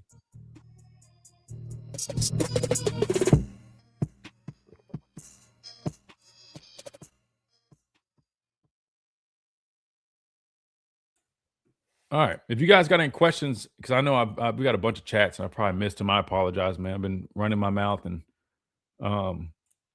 just drop them in the comments. I'll answer them. Plus, if you guys got a question for Reggie, you can drop that too. We'll try to get that in for him. We got 207 in here. Let's check the likes, man. Let's see what we got on the likes, man. Let's see where we're at. You guys have been killing it. We're at 101. We hit that 100. We hit that 100 point. Let's see if we can hit 120. We got 200. That should be easy. We got 200 people in here. If you guys haven't hit that like button, just hit it real quick and let's see what we can get up to real quick. I think we can hit 120. If you guys are a fan of Reggie Ragland, hit that like button. There you go. That'll get us there. We'll borrow Reggie's name for a second. We'll send him an NIL check. What's important now? High school recruits or transfer portal recruits? Man, Chuck, that's a really good question. This is my perspective on it. I think you still need a balance of both. I just feel like the importance of high school recruiting has definitely diminished some. However, I think it's still critical.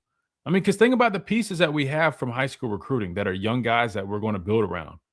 Latsier Brooks, Dejon Lee, right? Michael Carroll, Simmons. I mean, I'm probably missing some, but you get what I'm saying? Like we got some good pieces from high school recruiting. You can't neglect it. But this is all I'm saying. If you're going to have the approach like we pretty much do, where we're not going to be paying an arm and a leg like a Texas, Oregon, or Ohio State, it's like you have to, like your evaluation development is like, it has to be that much better. You have no choice. It has to be. If not, you will get left behind. I mean, you will. And the evaluation is one thing, but again, development is a big piece.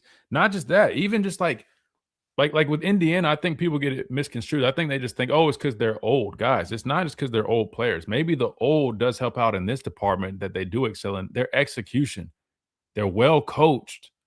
They have a great scheme, right? You know what I mean? Like those things are critical.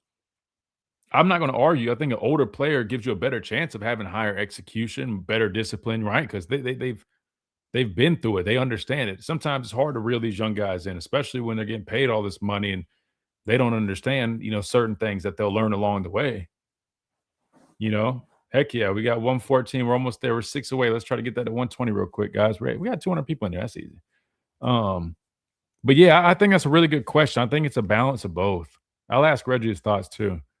But definitely, if you are going to lean a little bit more in the recruiting side and less in the portal side, evaluations and development, I mean, it has to be second to none.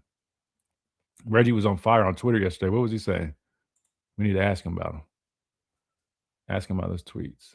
Easy to say the portal is the way to go when you look at Indiana, but what if it ends up like FSU? Again, that's why I said, man, you got to have the system, the coaching, the development. It doesn't matter if you get all these guys if you're not doing the right stuff with them. Excuse me. All right, here we go. We got Reggie up. You guys got a question, man? Just put like Q or the question symbol, and then your question after that.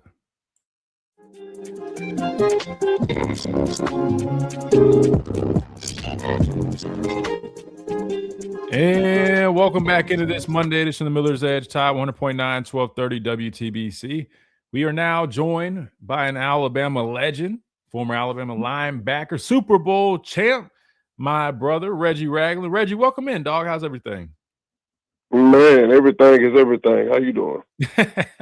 It's good, man. I finally got you on here.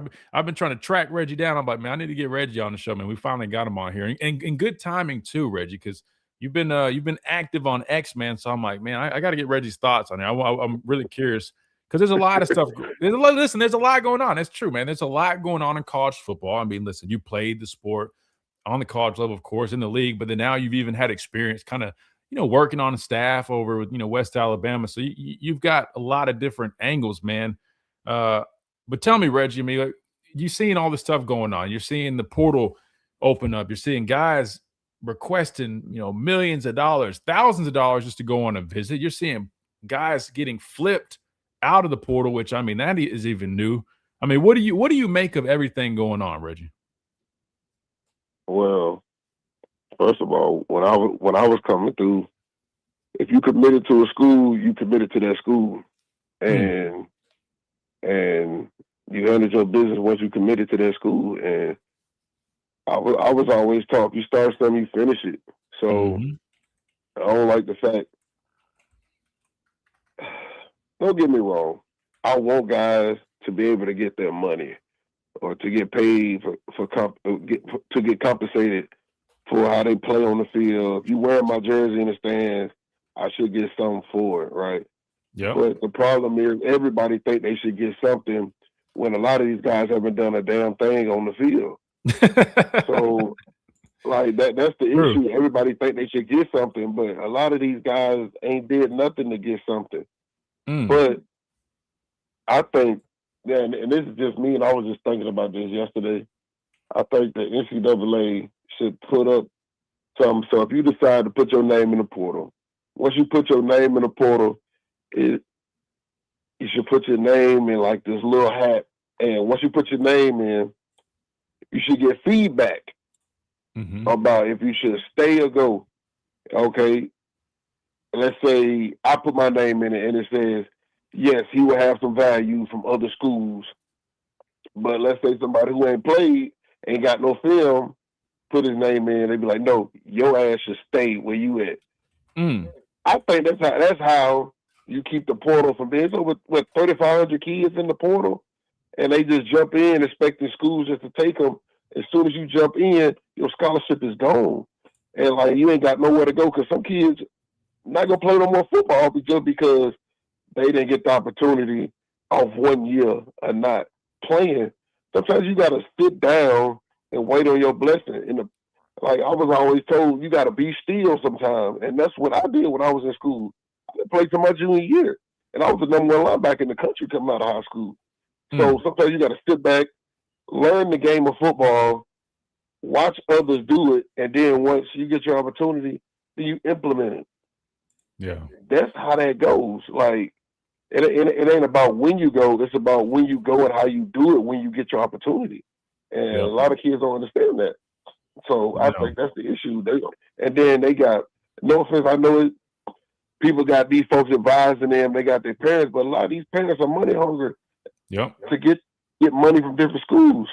Like, and then when your kid is ass out, now both of y'all looking crazy. And first of all, he lost out on the chance to get an education from a school just because you chasing money. Because not everybody is going to go to the NFL.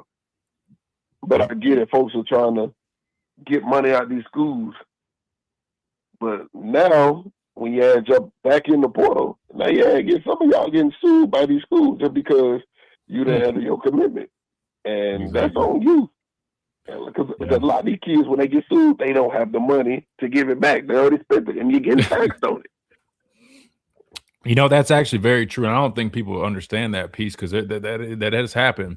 And that's why that signatures, from the school's perspective, it's important because that gives them some type of security, and it holds the kid / agent / family accountable for these things. But you're right. I highly urge these guys to definitely do their research and learn, right? Educate themselves. Because I hate to say it like this, but there's a lot of people that are in this space. Like you said, I mean, it's not even so much the kids. And I hate it because the kids get all the flack because it's their name that's tied to everything.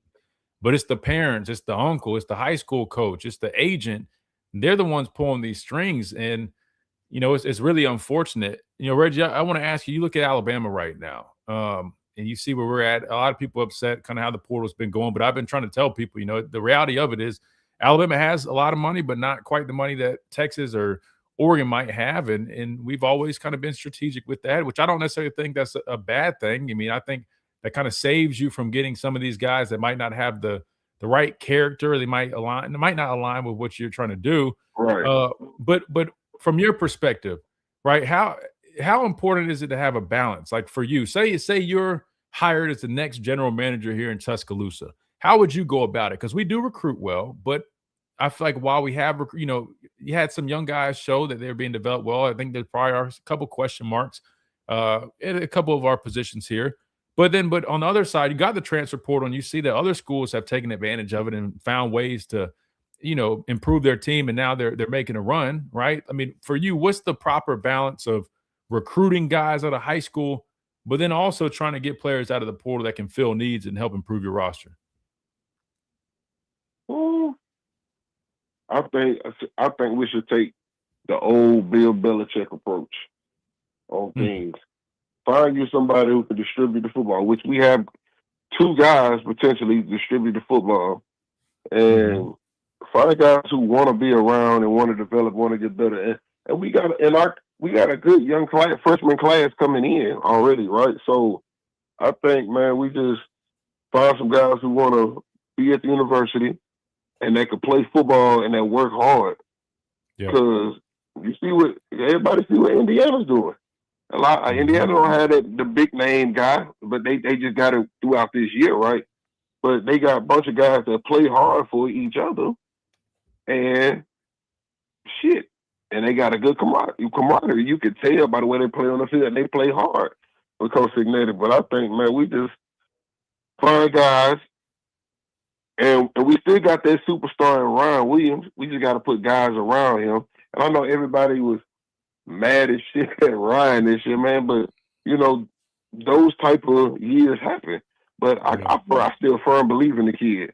Like, but when the kid is not going, we just gotta find ways to get him to go, right? But I think we're gonna be fine, man. I really be on edge just trying to lighten the mood and just mess with people. I love doing that because No, I'm already knowing. I was gonna say I'm already knowing because with me on my platform, man, like I feel like I have a good reputation right now, being honest but fair, and people respect that. But I put out one tweet, man, and just saying, man, I feel like we might have dropped the ball with this one. Just again, this is my perspective. And I got people respond, oh, you bozo. What are you? I'm like, it's your opinion. Yeah, I'm like, listen, guys. I'm like, y'all see one thing that you don't like. Not many, like I said, just a few people, but I'm like, you just learn. It is what it is. But and then I'm sure you probably gotten this too. I've had people say, oh, well, you've got so many opinions. Why don't you go back and give all this money and this? I'm like, do I look like I have an oil rig down in Austin, Texas? Like, Man, if I was a does it billionaire, look like right? Does it look like I have the owner and the founder Nike behind me? But I think if and this is from the beginning of the time, and every year in and year out, the University of Alabama, even before Saban has gotten there, we have had a front seven that is dominated. And to me personally, I think we didn't have the D line this year. We had a couple guys, but we always had guys to be able to get out after the pass rusher. And me personally, I feel like we had one guy, and I know, and there was Yanze, how you say his name? I always mess his name up. Yanze Pierre. Yanze Pierre. And then even then, they thought he wasn't going to be a guy until he got his opportunity. Yep. And he played his ass off.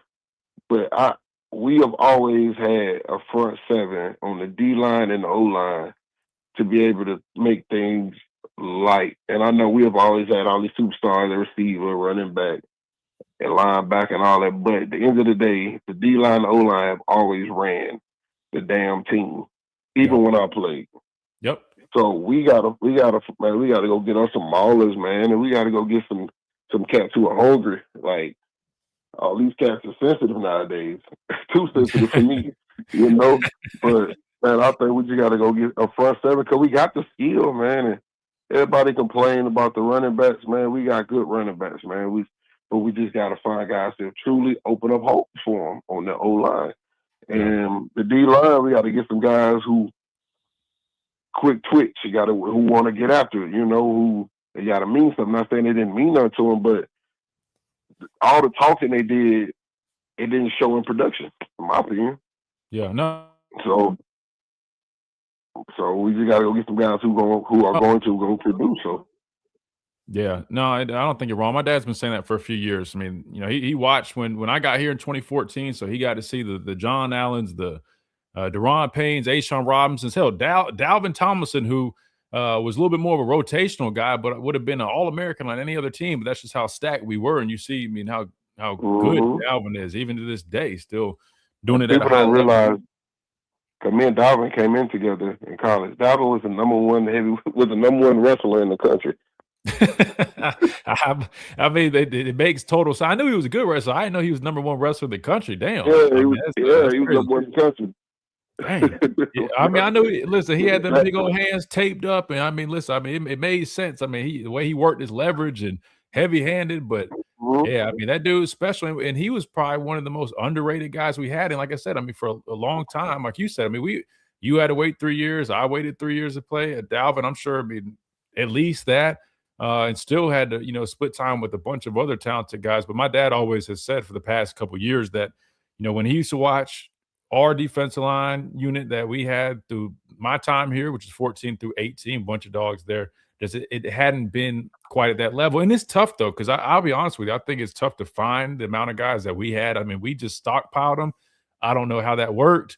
Nowadays, they're all dispersed across college football, it seems like. But I agree with you 100%. I think the first step for us to kind of get back to playing that brand of football, it all starts in the trenches. And that's why I said when we lost Hollywood Smollers, you know, this transfer portal guy, it's a loss. There's no denying it just because of the explosive ability, and I think it would have helped. Right. But until we address the trenches, that stuff doesn't really matter. And I think, you know, you're right.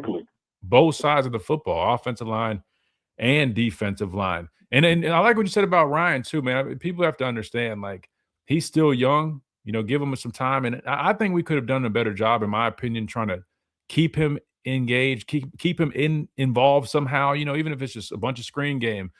Listen, the way I watched Miami utilize Malachi Tony, that to me feels, that should be run. that should be our Ryan Williams. Like we should be like because all they do is a bunch of tunnel screen, fake pull with the offensive line, get the backers flowing one way, tunnel screen, and clears it up a little bit. Just let him be a playmaker. Like to me, even if Ryan's struggling with his hands downfield, right, we'll clean that up. But keep him involved. Keep him involved. I agree 100% what you said on that. That's what we've been saying on the show all year long. Like it's so funny, Chris, because you say that. Because how many jet sweeps you seen him get? Not many. Ryan, one. Yeah, I was about to say for Ryan. Tony's different. Yeah, I seen Ryan get one, and that was at the end of the damn game against Indiana, and he damn near took it to the house, dog. And like, I had an argument with somebody. They was trying to tell me that Bernard was more dynamic than Ryan. It's the difference between being dynamic and being consistent. Mm-hmm. He's more consistent, but Ryan is way more dynamic. When you get Ryan to make those type of plays, man, because every time he touch it, like it's like something gonna happen with him and with the ball in his hand, and that's how you keep guys. That's how you keep the offense going. That's how you keep other defenses on their toes. Well, no, after you stop getting Ryan the ball, after the fifth game, the man ain't go over 50 yards. Ain't nobody worried about Ryan after that. So now they going to double team. You know, and like now you ain't got nobody to open up because you're not trying to get Ryan the ball, man. I don't know what they were doing, but it's crazy as hell to me that I didn't see them try to get that man the ball. Some type of, like you said, tunnel screens, like just something, getting that man the ball. It didn't make no sense to me why they were doing what they was doing. And it didn't make no sense. Because he dropped a couple of passes downfield. Fuck that. Excuse my language, I'm sorry. But you find ways. I'm sorry. But you gotta find ways. Hey, I'm sending that check. I'm sending that check over to West Alabama, Reggie. Hold on now. The SEC might get nine. We got hopefully our producer. He caught it. He caught it. Now you good. Go ahead. No, you good. But man, it just baffled me, dog. Like you got a kid like that, and you don't even try to get him the ball. He's probably the most dynamic in the country, in my opinion. When the ball is in his hand, like it's always a moment. Moment. So, but like I said, if we don't address the trenches, man, and go get us some maulers and stop going, I get it. You want to get these nice guys that are technicians. I don't need none. Find me somebody who's going to be mean and we can fix the technical issues on them. Yeah. Nah, you're right, man. Nah, you're 100% right. And I was going to that answer my question. I was going to ask you what you thought we needed to kind of clean up. And I agree. I think trench play is big. Look at our defense, man. Like you said, I mean, trench play is probably the biggest. We're losing all three backers. So that's going to be kind of interesting to see who fills the gap there. I know we got some young players that might have some potential, but I still think we added one guy out of the portal, but he's more of that like Justin Jefferson type, good athlete, more of a weak side backer. Mm-hmm. I think we need a true Mike in the middle. Maybe the younger guys step up. We'll have to see. But secondary, I think we're definitely solid there. We're good with the secondary, but we got to get guys to make sure that when they run in the football, they don't reach the secondary. True. Yeah, that definitely solves a lot. Reggie, tell me this, man. What do you think? So year 2 under Coach DeBoer, man, they made it to the SEC championship game. Did not perform well, but we at least made it there. We made a trip to the playoffs. Big comeback win on the road at Oklahoma. Bad loss to Indiana. So, I mean, definitely steps in the right direction, but still, at least for me, I think, again, it's not about the number of losses, it's how we lose. That kind of has left me a little concerned. For you, what would be a successful year 3? Like, what are your expectations for Alabama football going into year 3 under Coach DeBoer? Do you feel like there's a little bit more pressure given the way we finished the year with that loss to Indiana? Or do you feel like, everything's kind of smooth rolling? We're on the right track. We just need to clean some stuff up. Or are you a little bit more like, I'm a little concerned? Where are you at right now? From a coach's standpoint, I think he's heading in the right direction because if you think about it, the GOAT, his second year, he lost the SEC championship, right? Yep. To Florida. So I think we heading in the right direction. But like you said, man, the losses we've had is just how we lose, and we don't look prepared. But Kalen DeBoer is a damn good coach, in my opinion, for what he has taken over after Coach Saban leaving. Man, he's done a good job, in my opinion. Right? Like every year we've gotten better. Like everybody, we're just spoiled is all get out as a fan base and as players. Because for one, we played it and we know what it looked like. But now since we're watching it, like we're even more spoiled because we're used to doing it. But I think, man, everything's going on so far has been successful, man, and I think we just got to keep building, man. But we can't have losses like that. I agree 1,000%. Like that's how I feel, man. I think some people, there's like two sides of it, right? You got some people that might be a little bit too extreme, right, where they lean into too much of like the downsides of some of the stuff we've seen. And then on the other end, I think people probably should at least respect the fact that, yeah, there are a little concern there with those losses. But like you said, ultimately, there's definitely a step in the right direction from year 1 to year 2. And if we can clean up, just like you said, that's what you said is exactly what I said. When we lost, it really just felt like it was a lack of preparation, a lack of guys being ready, right? Both from a schematic standpoint, but also even just from a mentality standpoint. And if they can find a way to attack that and address that this offseason, I think Coach DeBoer and company should be in good shape. But I think that is a big challenge that they got on their hands, as well as all this other stuff going on with the portal and all that crap, man. It's crazy. Reggie, man, I appreciate you jumping on me, man. You're welcome anytime, brother. Seriously. Hey, and you ain't gotta go on Twitter and vent. You just come vent on the Miller's Edge, man. It's a safe space. Man, you know I got you, man. Come hang out with us, man. Hey, listen, hey, you need to come in and break down some tape with me too. We got a stream that we do and we break down like film. And I'd love to get your thoughts on some of these linebackers that we talk about. So if you ever free in the, I don't know, afternoon time, man, let me know. We definitely get you on here. Man, you know I got you, man. You know I love you, man. I've been my brother. Yes, sir. Since your little skinny tail came into Bama, dog. I know, chopping it up over at Denzel's house, acting the fool, and yeah.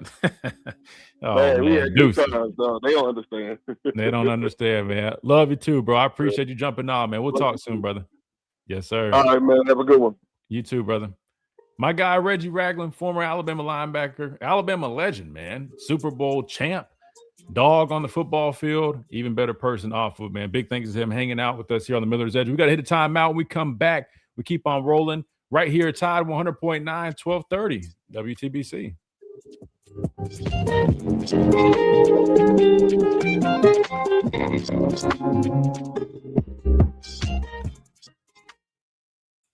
That might be my favorite beat right there, Chase. I like that Jersey drill, man. That's smooth. If you guys haven't, man, just hit that like button real quick. I know it gets annoying. I know it sounds repetitive. It just helps push the content. I mean, we've been getting pushed a lot more, man, and just helps other people get access to the channel. I don't know what I was looking for there. Way offsides. What's up, guys? Appreciate you guys hanging out with us. They say, I feel strongly that Courtney Morgan told us what was coming with his retention approach. They're focusing their attention on development, the high school talent they're bringing in. Yeah, and so I agree to an extent, but I will say this, guys. I don't think it's some like master plan that they have right now. I'm just going to be completely honest with you, and then I'm just telling you for a fact. I always act like I think. I'm just telling you what I know. Some of these misses, I mean, are actual misses. I mean, it's not like, they just were trying to be this conservative in the portal. That wasn't the goal. I mean, they fell short in the portal. It's just a fact. I'm just being completely honest with you guys. However, it does. You're right, though. I think the philosophy is you want to retain, but my argument to that would be we've let a lot of guys walk.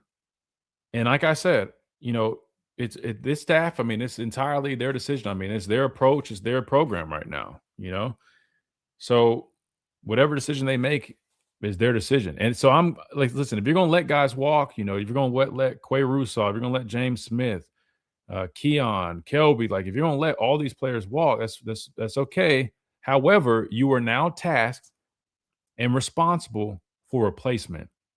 And I would argue that if it was some master plan, which I think their plan is, all right, we're going to allow guys to walk. But to me, they're kind of falling short right now. Again, we've still got time. There's still another week. But right now, they're falling short in terms of replacing the amount of guys and the amount of production that we did lose. Depth guys and stuff are going to leave. That's one thing. But when you start losing like Formby, which people can laugh at him, I get it. He struggled. But still, you're talking about an experienced offensive tackle / guard in the SEC, and you're talking about a really thin unit. I mean, he even just having him for depth is a big deal. The fact that he walks, James Smith, Quay Russaw, yes, we have other guys, but when you're not replacing him at the same rate, that actually is a problem, you know? But I mean, I get where you're going with it, but I'm just going to give you guys my honest take. I think they've got to play they're playing a little bit of catch up right now. You know, that's why I said on my tweet, like, it's imperative that they they cover that ground via the portal, like me and Reggie just talked about. Like, there's no sugarcoating it, guys. Like, where we're at right now, and Clint does a good job keeping up with the like the updated roster and depth chart. Where we're at right now in terms of offensive line, and matter of fact, I reached out to my guy Will Sanders, man. He said he wants to jump on, or he'd be down to jump on the show. A while ago he was interested in getting into media, and so he said he'll jump on the show. So we'll get Will Sanders on here and we'll talk with him a little bit about the offensive line. But right now, I like him at one of those guard spots, like Michael Carroll. We got to find a center. I know we got the kid from Michigan, but he's a young guy. You're hoping he turns out. And then left guard, I feel like it's open, or whatever, the other guard, I guess, whichever side Will plays on. He played, I think, a little bit of both. And then left tackle. I know there's the expectation you land a guy like Ty Haywood, who was recruited to come here initially, but the deal with him is, I mean, a lot of potential for a young guy, but I mean, he redshirted at Michigan, so he didn't get a bunch of snaps. You got Jackson Lloyd, you know what I mean? So, like, there's still youth there. And then think about depth. You still need depth. You know, that's got to be better, you know?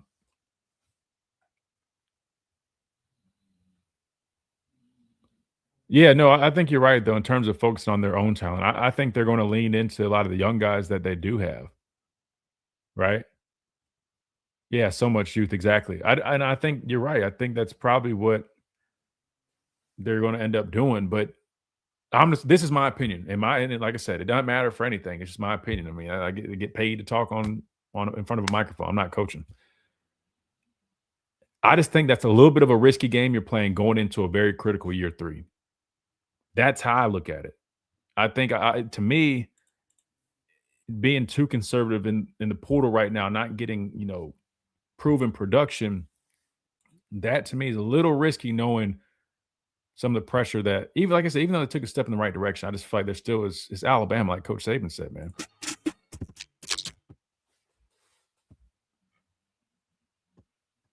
And welcome back into this Monday edition of the Miller's Edge, Tide 100.9, 1230 WTBC.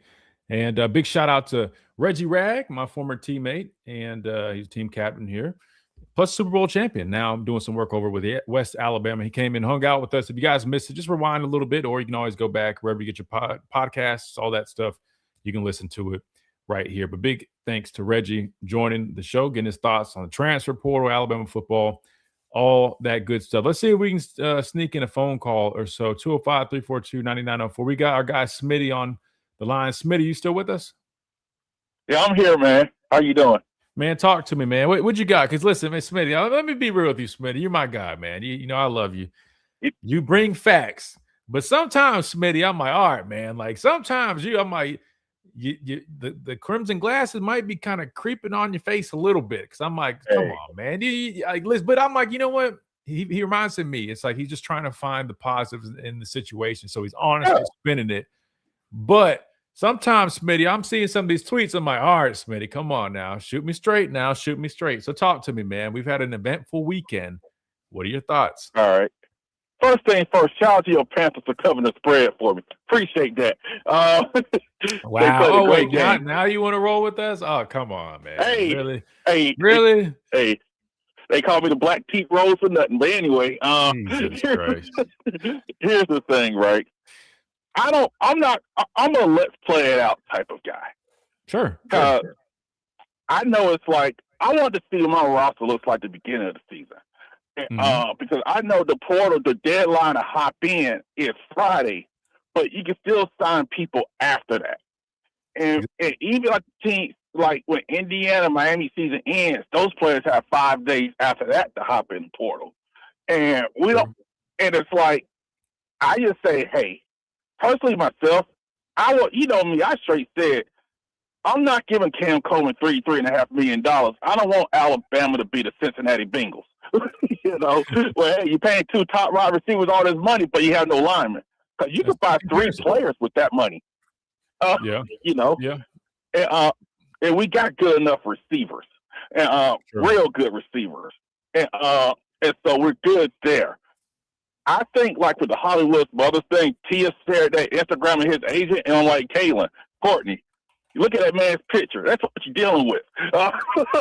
Oh, you're talking about the guy on the boat? On the yacht. With the chains on. Yeah. Yeah. I mean, let him live, man. Listen, at the end of the day, I mean, that's his job. Ain't mad at it. Yeah, but you're right, though. I mean, I guess that should set up your expectations. I mean, Buddy's living nice off the – let me not do that. But, I mean, to be fair, I mean, them boys 30%. Are making them some money. Yeah, but see, listen, that's the problem that a lot of people don't talk about, and I don't know if it's changed, but initially when NIL started happening in college sports, you know, in the NFL, the most is 3%. But in college, since it's all wrapped up in, you know, marketing deals, agents can charge, you know, 20% for, you know, because that's what, you know, athletes and professionals pay for their deals. And you're much better off being an agent in college sports than the league. I'll just tell you that much. And I'll say this before I run, so I'll probably just chime in tomorrow. Don't worry about the rating, the portal ratings. Worry about what these people could do. Because Indiana has a bunch of guys who didn't like the portal rankings on fire, but look where they're at. But you guys have a good one, man. I'll chime in with you tomorrow, man. Please, man. Appreciate you, Smitty. Yeah, listen, he's right. My only, you know, pushback, not even so much pushback, but I'll just say, because I agree with them. That's why I said I don't really care about the portal rankings. I mean, I'm telling you guys, when we pull up tape, man, some of these top portal guys, they don't really impress me. No disrespect to them, just being honest, just breaking down tape. However, I think the common denominator with a team like Indiana is, man, I mean, they're one of the best coached football teams in the country. So, yes, you can definitely get away with not having, you know, the highest paid roster, 100%. I mean, that's a fact. But you better make sure you make up for it in other areas with elite coaching, elite evaluation, elite development, all those things. It has to be on point, right? That's just a fact. So can we do that? We'll have to keep proving it. One day at a time, just like we like to come at you guys one day at a time. We got to close things out on the radio side of things, but I'm going to hang out a little bit longer on the stream real quick. I might have to run a little bit earlier than usual on our overtime, but we'll do just that. Big thanks to everybody tuning in. Tide 100.9, 1230 WTBC AM on the app, all that good stuff. And we look forward to doing it again tomorrow. Again, Talking Tuesday, we're joined by Clint Lamb. We'll cover Crimson at the top of the hour, so look forward to doing that right here on the Miller's Edge. Tide 100.9, 1230 WTBC.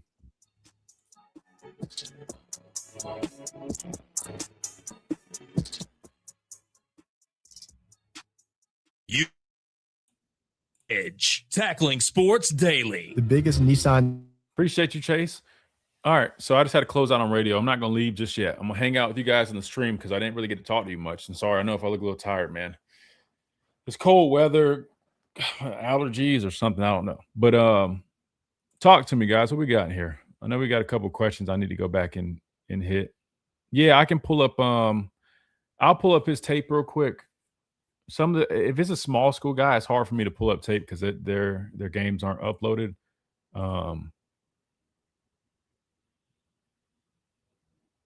Shout out to Brett Greenberg, man. Listen, everybody, listen, people are finally being put on notice, man, about the Miller's Edge, man. Like I said, we just try to give you guys an honest analysis. It's factual, then it's up for y'all to decide what you do with it. But appreciate all the love we've been getting, except for, I guess, on the one tweet about the Smothers guy. People are still upset with that one. I'm still getting responses like, oh, what are they supposed to do? Hold them hostage? I'm like, if you guys don't understand what I'm saying by that, man, I don't know what else to tell you. I think people are just in denial that, like, mistakes can happen and do happen. It happens, you know? So you don't believe me, I mean, talk to somebody involved. I'm sure they'd probably echo what I've said. Kayla says, just found your page. I love it. Hey, thank you so much. I'm glad you found us. I guess I don't know. We just we've been doing this for a minute, man. Just finally people are kind of, I don't know, it's getting shared more. So that's why I asked, man, just hit that like button so more people can find us, man. No way that Kedrick Jones kid is better than James Smith.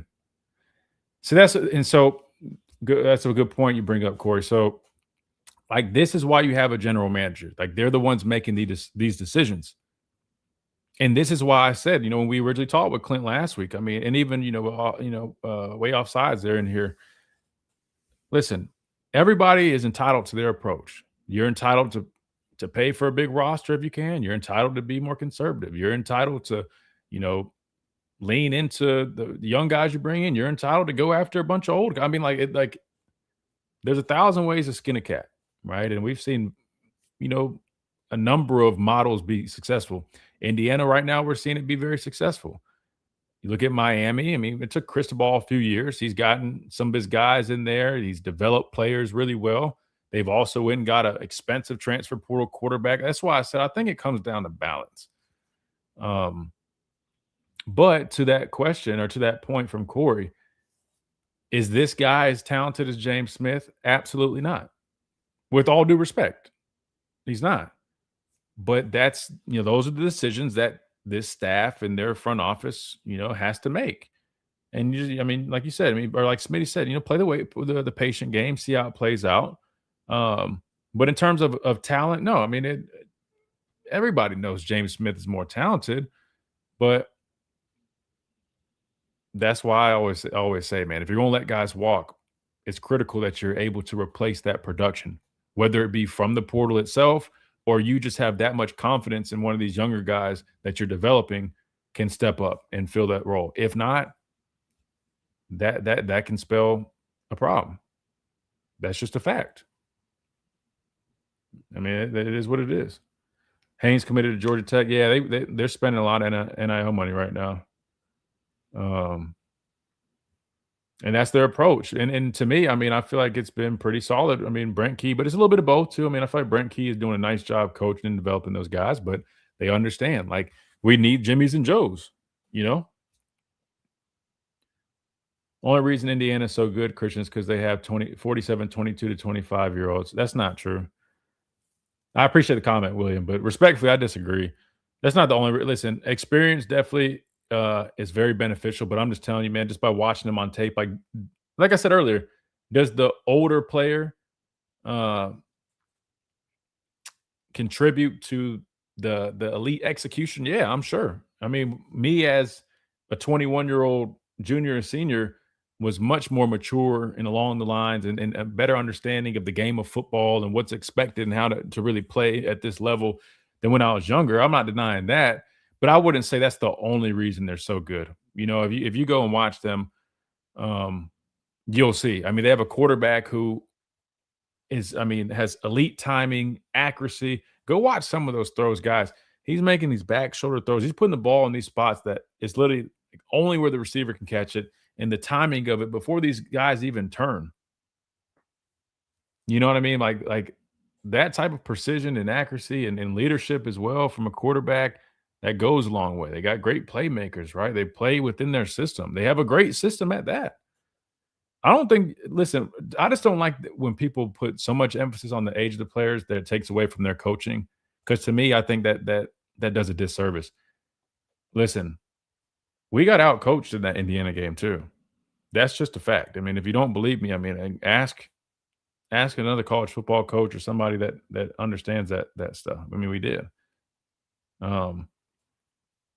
Listen, I mean, like they had a good game plan for everything we threw at them. That's on coaching. There's no denying Indiana is very well coached. I mean, just like other teams could go get a bunch of players out of the pool that are older, but I guarantee if they don't have the right system or the right coaching, then it's not going to look like Indiana. Isn't culture important? What you think Alabama's cultural in that locker room? Yeah, no, culture is big. It's a big piece. And Indiana has phenomenal culture. I mean, you look at their quarterback and how he speaks, and the offensive line, how they gel and work together. I mean, look at when the offensive lineman got that award against us in the Rose Bowl. I mean, look at the reactions by everybody. It tells you everything you need to know. Hell, one of my best friends from high school is the running backs coach for Indiana. I'm going to get him on the show. I mean, they're preparing for a national championship game, but I'll get him on the show, and I'll let him talk to us about what the hell they're doing over there, right? And I'll get his opinion on all that. He played at JMU for 4 or 5 years. Can't remember if he redshirted. I think maybe 4 years. Won national championships over there with JMU. And then he was on staff with Coach Signetti at JMU before coming to Indiana. And he coaches their running backs and does a damn good job. He's like one of my best friends in high school, man. We were, he was like the guy on our offense, and I was the guy on defense. So I'll bring him on here, and I'll let him talk to you guys about it. Had 7 DBs on the field, 1st and 20, result 21-yard run. Well, yeah, I think of more like when I talk about the coaching in it, and it's not just us. I mean, they outcoach a lot of people. I mean, even just little stuff like I'm impressed. I'm watching their defense play Oregon, and I just give that whole football lesson on nickel personnel and all that stuff.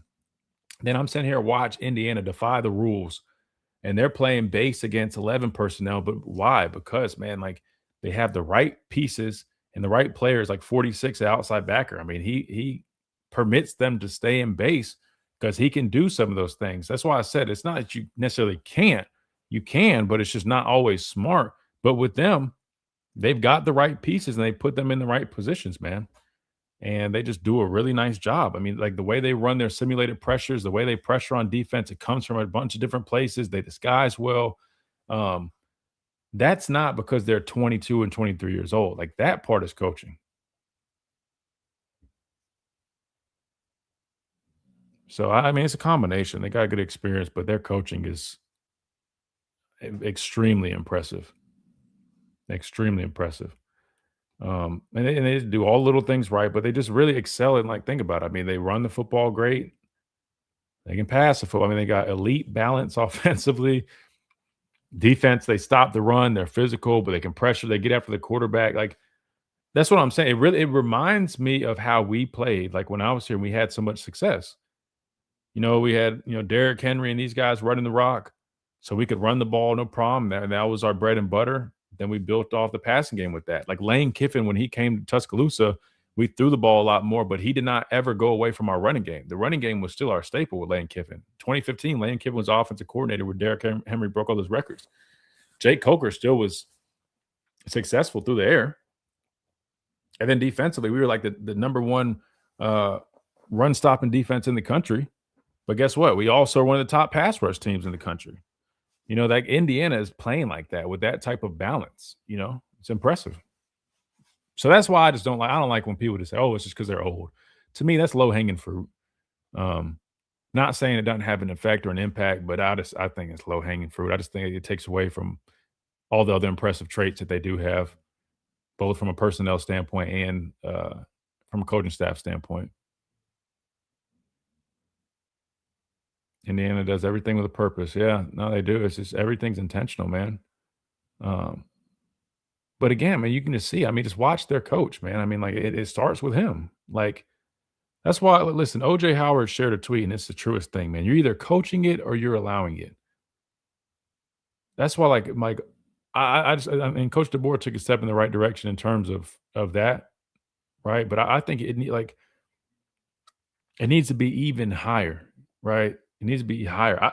Listen, my personal take it for what it's worth. And one day I'll be able to say a whole hell of a lot more. I feel like he needs to assert himself even more. Q06, we'll see you, man. Good to see you, man. It's been a minute. I think he needs to continue assert. Like he's just the type of coach where and I've said this for the last couple of years now. Thank you, brother. I appreciate it, man. His approach is he delegates a responsibility to his guys. The offensive coordinator, I'm gonna let my guy work, man. Grubb's our coordinator. I'm gonna let my guy do his thing. Kane Womack's mine. I'm gonna let my guy do his thing. I think it would really benefit him, especially here at this university, man. Because I mean, this is a different beast here. To really assert himself even more, I think you have to. I'm just telling you guys from what I know, man. Like I said, you can take with it whatever you please, man. You can think I'm just talking all you want, but I'm just telling you, man. I literally I know everybody there. Why not hire some of the former players like OJ? I don't know. I'll be honest with you. At this point, I almost kind of feel like they're kind of going in the direction of they want to kind of do it their way. I mean, if you just look at the number of guys, like Saban guys that they're letting walk right now. to me, the writing's on the wall. I think right now they're maybe trying to take the approach that they're kind of even moving further in the direction of like, hey, we want to do it our way. Not saying it's right or wrong, which I mean, we'll have to wait and see. But and I'm not saying they're like excluding former players, but I'm just saying like when I see Quay and James, Keon, Formby would have been a Saban guy. I mean, just feel like a lot of the guys that have left, a lot of them have been Saban guys. Can't help but just kind of feel like it seems like they're trying to just not necessarily say hit the reset button, but just kind of do it their way. So we'll have to see how it works out. Yeah, who knows? Maybe AJ will end up back at Bama. So we'll see, man. 7 natties versus 0. Why would you go against that? Well, I mean, because a lot of people like to do what they feel like has brought them success. I mean, you can't really blame them. I mean, that'd be like me. I don't know. I've been doing my radio show and set up the way I've been doing it. Then I take over some other show, and it's a lot different. Even though it has success, I might just naturally be like, well, I mean, this is what gave me success, right? So it's kind of a common thing, though, to be fair.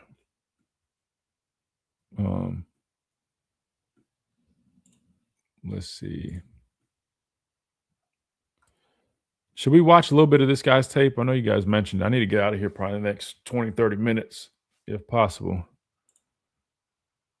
Really thin at Bennett Wolf. Yeah, I know. That's why I'm saying, like, I mean, like, we got to replace that. And that's why I said I'm going to be patient. There's still plenty of time. But I just feel like whatever approach that we had the first half of this portal thing, it's got to get cleaned up. It's got to get cleaned up. I know people are like, oh, well, you didn't get it. Well, we didn't get him on a visit. Or, oh, this guy, we couldn't enforce. No, but I mean, listen, I mean, there's still more. We could do more. Whether you guys want to believe it or not, we could do more. We could do even more. I'm done responding to the people, though, that say, oh, what are you going to hold them hostage? That is the dumbest thing. It's there's so many things that you can do outside of physically, restraining somebody, like to encourage them to make sure you just, seal the deal.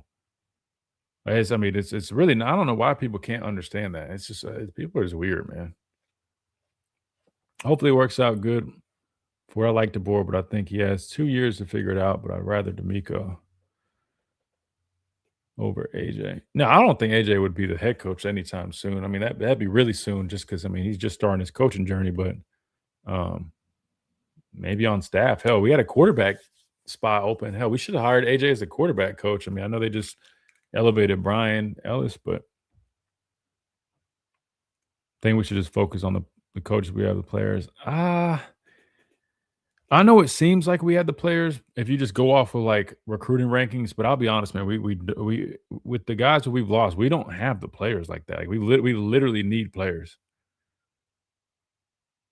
I mean, even if you're just looking at it from a depth approach, like everybody's literally going, like football is like they always say it's 100% guarantee you're going to get injured at some point. So say you feel good about your starting 22, which obviously with sub packages and other things, you need more players than that, but you get my point. Say you felt good. All right, we got a good starting group both on both sides of the ball. What happens when the injuries pile up? And you're relying on a guy that's, green, right? You just got here. That's a problem. Yeah, I don't necessarily see D'Amico leave the NFL. Why would he? I mean, with this madness that's going on, I think it's very rare you would see an NFL guy come to college.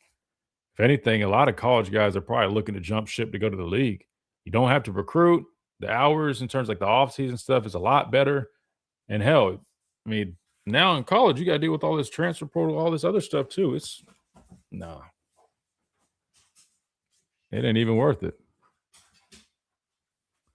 Yeah, I think like if you were to give AJ like a quarterback coaching gig, I mean, since he's early in his career, I definitely think that could have been something. But they don't just hire people, like they don't just hire guys just like, oh, well, he played. I mean, it's even as a former player, man, like you normally got to start somewhere, like a GA analyst, kind of work your way up. Why would anybody with money get back into this mess voluntarily? Yeah. Oh, you're saying like a former player? Well, I mean, because you can look at it from the perspective that maybe it's your mission to try to help clean it up. Christian, quit entertaining that idea about hold it. That's just stupid. Yeah, no, no, trust me, I'm not.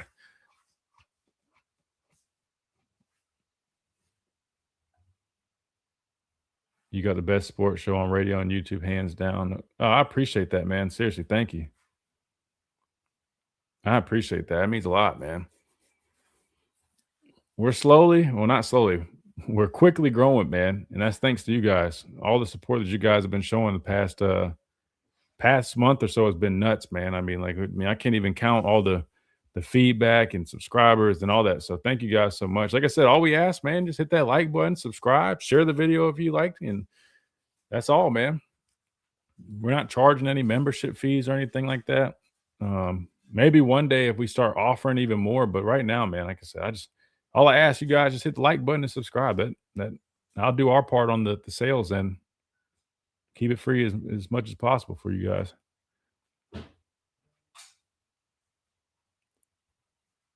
Get with the guys in the Dynasty podcast. You mean like get some of them on here? Like as a guest? Chris Stewart would jump on here for sure. I could ask AJ or Trent. He should be on the staff. They know where to find me. I'm around all the time. I've helped out with the football camps. I know all the people on the staff pretty much. Not everybody, because there's some new guys, but they know where to find me. If they really wanted me, they could reach out. But nah, I don't want to get into coaching like that. I'd be glad to be a resource. I'm more of a player development type guy. I think I could really help out with that, just from a life experience standpoint and just guiding guys in the right direction.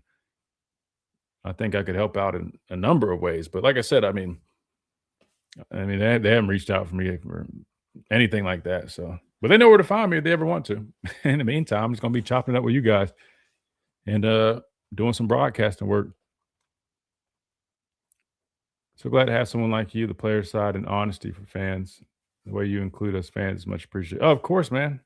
Like I said, it's not possible without you guys. Like, seriously. I just enjoy y'all giving me a platform to be able to chop up football and, teach about the game. That's my mission, honestly. I don't care about clicks. That's why I'm not like a reporter. I don't do any of that, man. I just like talking football and just being honest with people. So people have the truth, right? You got a lot of people that they're trying to get clicks and they're just trying to go off. Oh, well, I heard this. I'm like, nah, I'm not. It's not what I want to do. Let me see. Let me pull up this guy's tape real quick because I know you guys wanted to watch some tape. We'll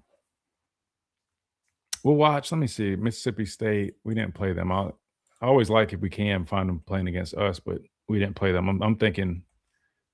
I think we will next year, right? Mississippi State. I watched him play against. Who did I watch him play? Tennessee.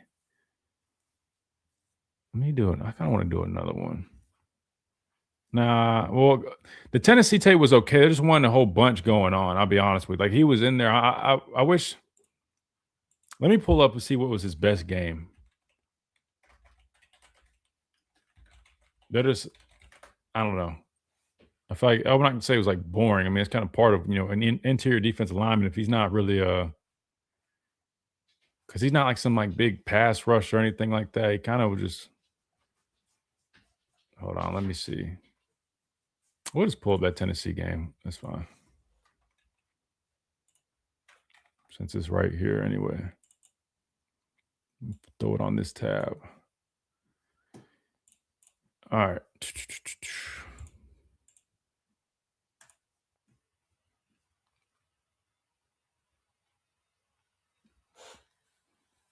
Pull up Georgia. Do you feel like the additions to this point are going to be a contender? I wouldn't base it off of who we've brought in. I get what you're saying though, but I listen. If Alabama's going to be a contender going into the next season, I think it's all about cleaning up what were issues this past year. right? So, like, before we even get to the transfer portal, which I know you're trying to address that there, but not all of that is going to be via the portal. Some of that is from within. Like, I'll be honest with you. I mean, I think a lot of the issues, like, yes, we need the guys, but I think the coaching staff also is going to have to clean some stuff up as well. Just my honest opinion. You guys just heard me already talking about it. I mean, it's not a coincidence that you guys hear what I say about what we need to do and things like that. And then you hear another former guy who I didn't, prep him before coming on here. He just called in and ironically is echoing pretty much the same shit that I say. Another former player. You get what I'm saying? So, like, I mean, for whatever that's worth. But I would say if we're going to be contenders, like Reggie said, man, like the quarterbacks, I'm okay with. I'm good with. I think they got a lot of talent. I mean, I would love to have an experienced guy that make you feel even better. But I think we have a lot of talent there. Like Reggie said, we have a lot of good skill guys. Running back room, even without adding somebody, there's some young potential. Like, to me, Daniel Hill and Kevin Riley, like, I don't like either of those guys as being like the staple, like the bell. I don't like, to me, those are like feature guys, but I think they can be really good feature guys, good complementary backs. But we need somebody that offers explosive ability. That's why I wanted somebody out of the portal, which I think we still will try to get. That way you don't have to rely on the freshmen. But I think the skill sets of the freshmen or the young backs, like AK and really Crowell, man, he's a very impressive guy. But again, he's young. You just got to bank that those guys will step up if you're not going to get somebody. But ultimately, it matters what we do up front. If we don't, I'm telling you, if we don't fix the line of scrimmage problem that we have, I think our ceiling is about what you saw this past season. Just being completely honest with you. I think you have to address the line of scrimmage. Offensive line, 100%, and even defensive line, man. Got to be more sturdy, but also we need more consistent pass rush. Secondary, we're good with. We got good experience back there, and we got a lot of good players, but we need more consistent pass rush. And we also need somebody to step up at that linebacker position too,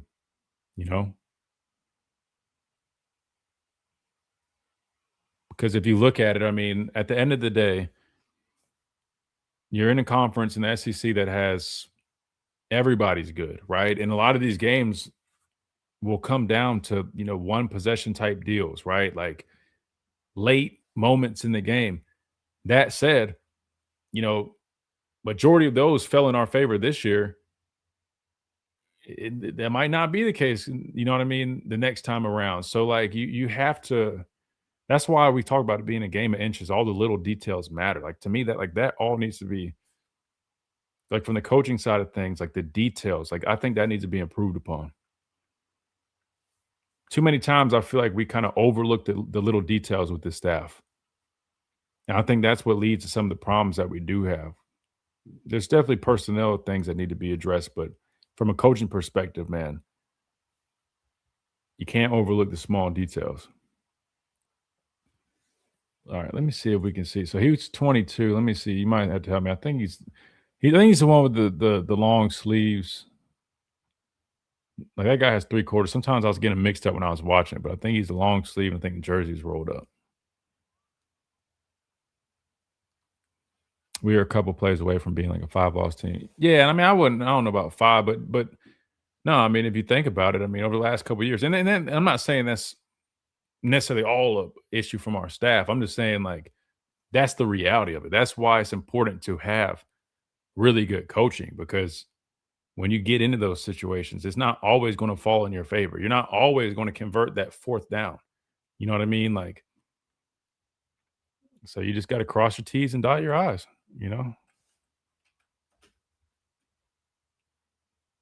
So this is him in a 4-eye. They're playing that mint/tight front that we always talk about. So he is, let me pull up his, I think he's 6. How tall is he? I want to say he's 320.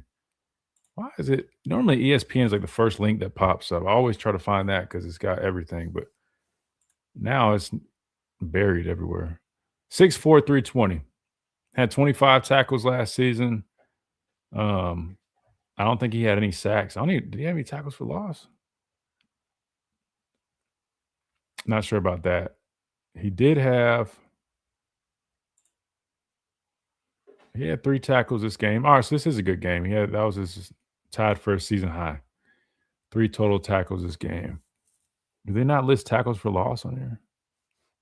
I don't know. Anyway, all right. So, yeah, 6'4", 320. So, he's playing a 4-hour year. I think he helps us out at nose because we really need help at nose. We really do. I mean, not going to expect much out of it's hard to rush out of a 4-eye because you literally you got contained, right? But you're at a disadvantage. You don't have the angle. You're literally lined up inside the tackle, then having to bow out. So stuff like this, I mean, just try to press, push the pocket, about what you expect. Nothing crazy there.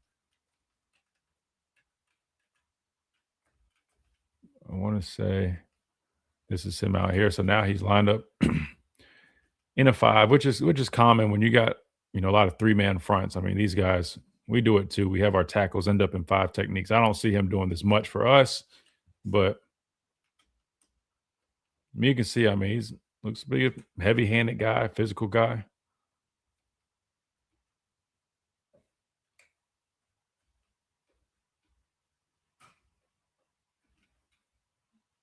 Looks like they got somebody coming outside, or do they? Or is that their backer? Yeah, he should be working across.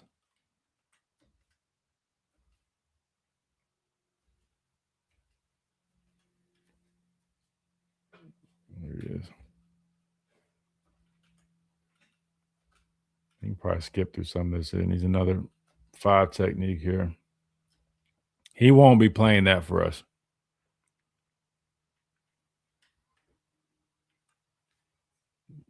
See him in a 4-hour right here. Like, I think he could help out at nose. I want to see more snaps of him at nose, but I'm just thinking, like, as thin as we are there, I feel like he's probably going to have to play a little bit more nose. Watching your gears turn, watching this tape is magic. Good stuff. I can't help it, man. It's part of my DNA, man. I've been doing it forever. I feel bad. Sometimes I go so fast, but I can't just, I wish I could just let it play for you guys. I can't do that, but so I kind of have to just go through it.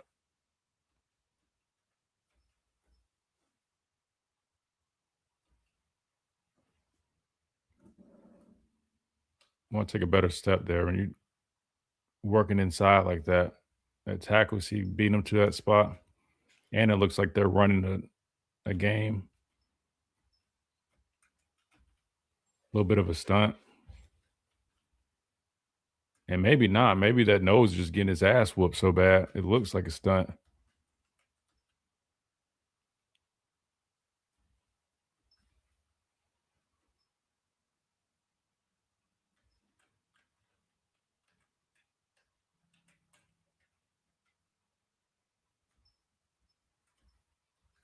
I don't think he's on the field. I think he's off the field right now. Yeah, we'll skip ahead when he's back on the field. I think that's him in is that him at tackle? Yeah. I think that's him in that 2-eye.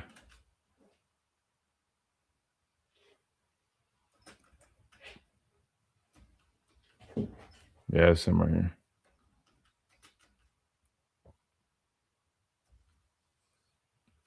Not bad. I had better pad level. Getting a little high right there, and he get his hands inside. But like I said, I mean, you watch him, he's good, solid depth piece that you can, throw in there, play some snaps for you. I mean, don't expect like some, James Smith type dude, but nonetheless, man, I mean, he's played, some SEC ball. He can definitely go in there and help you out at nose and 3 tech, but that's probably about what you're going to expect out of him. You know what I mean? Stop believing these folks, man. Bama's going to be okay. It's crazy how folks are trying to spin things. Said spin, but I think he meant spin. I got you, brother. Like Bama can't get players, SMH. Well, he must be new here. He must not know how I do things.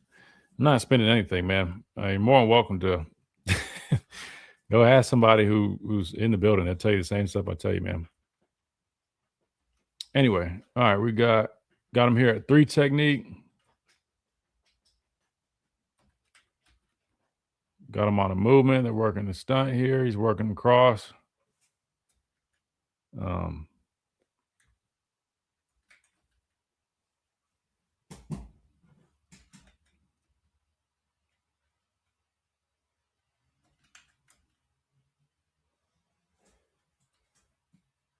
Trying to work a rip right there. But like I said, I mean, nothing really like stands out too much. But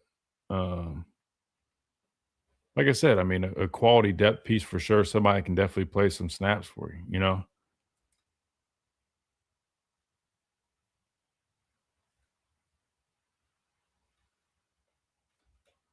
It's not that we can't get players. We can't overpay for them.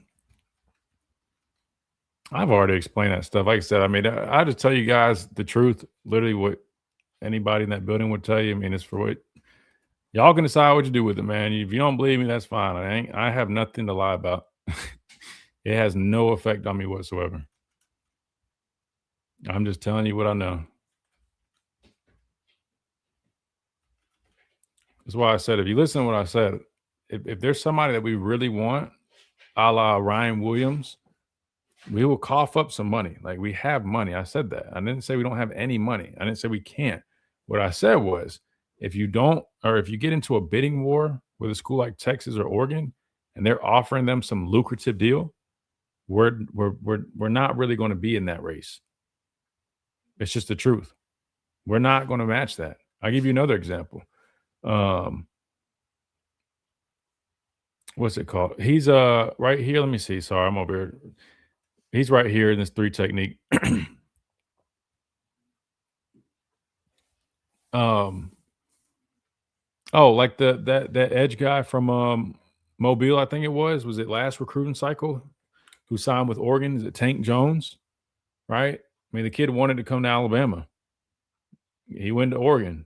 Why do you think he went to Oregon? I mean, like I told you guys, I'm just telling you what I know. I mean, if you guys don't believe me, that's fine. I mean, like I said, it makes no difference either way. I'm just telling you what I know. We have money. We just don't have the Texas type money. And we also just have never been under the philosophy that we're going to get into bidding wars. Like, that's the truth. I mean, ask anybody with knowledge. They will tell you.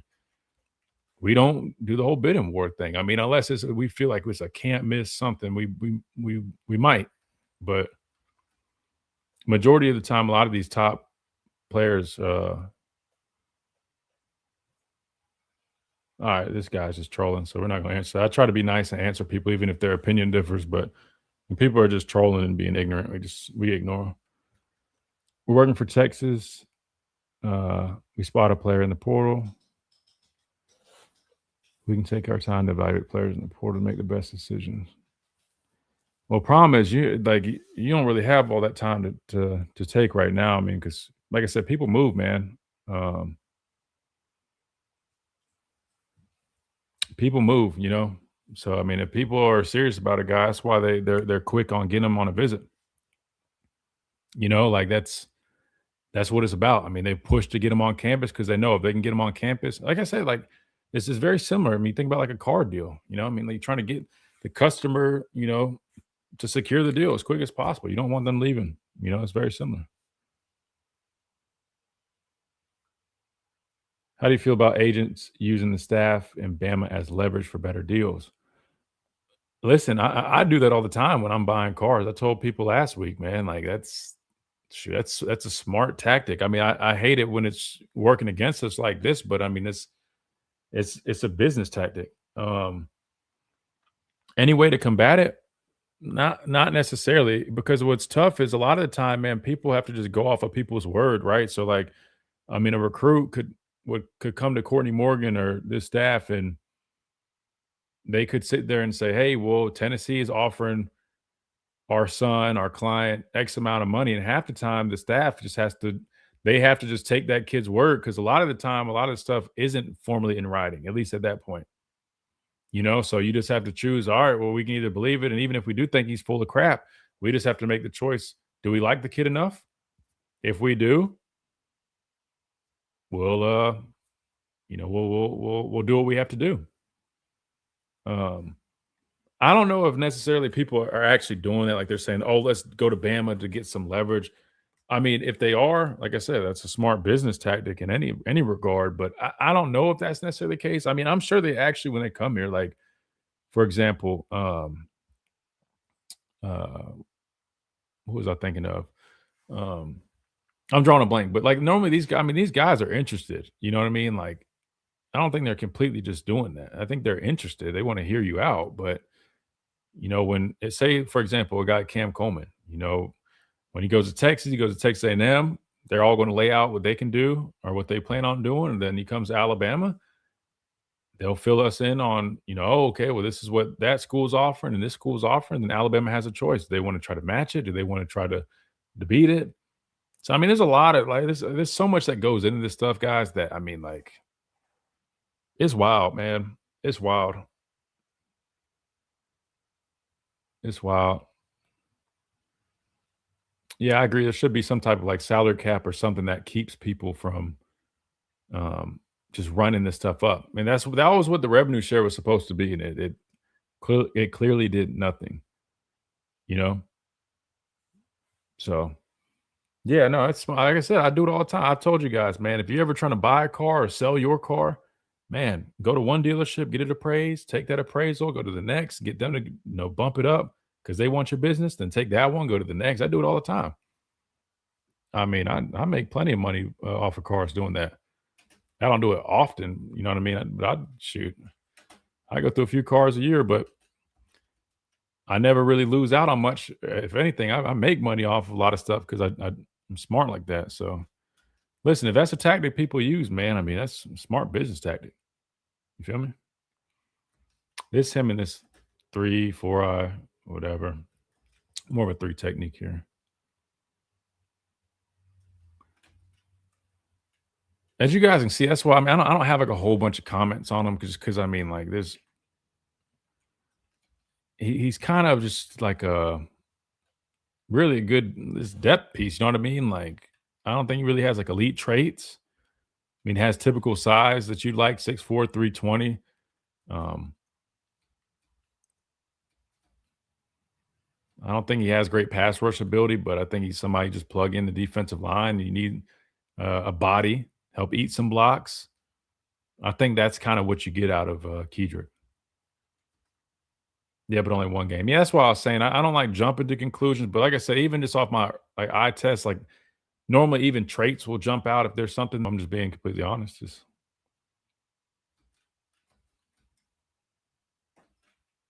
I mean, he's lined up at pretty much every. I mean, we've seen him play a 5, 4-eye, 3. I think we even saw him as a shade, maybe not. I think he's out this series. We'll keep it going. I mean, hopefully we see some more stuff, but that's kind of what I was seeing when I was watching this game.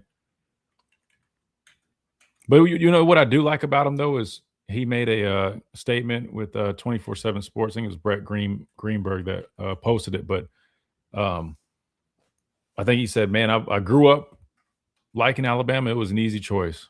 You know what I mean? So might not be blowing us away on tape, but he's got the measurables, he got the size, he's got experience, adds to the depth in the room, is a veteran, presence in there. And hell, he wanted to come here.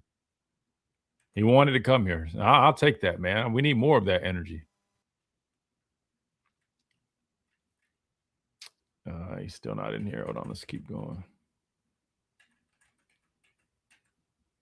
I think he started. There he is. Back in there now. He's at a 3 technique.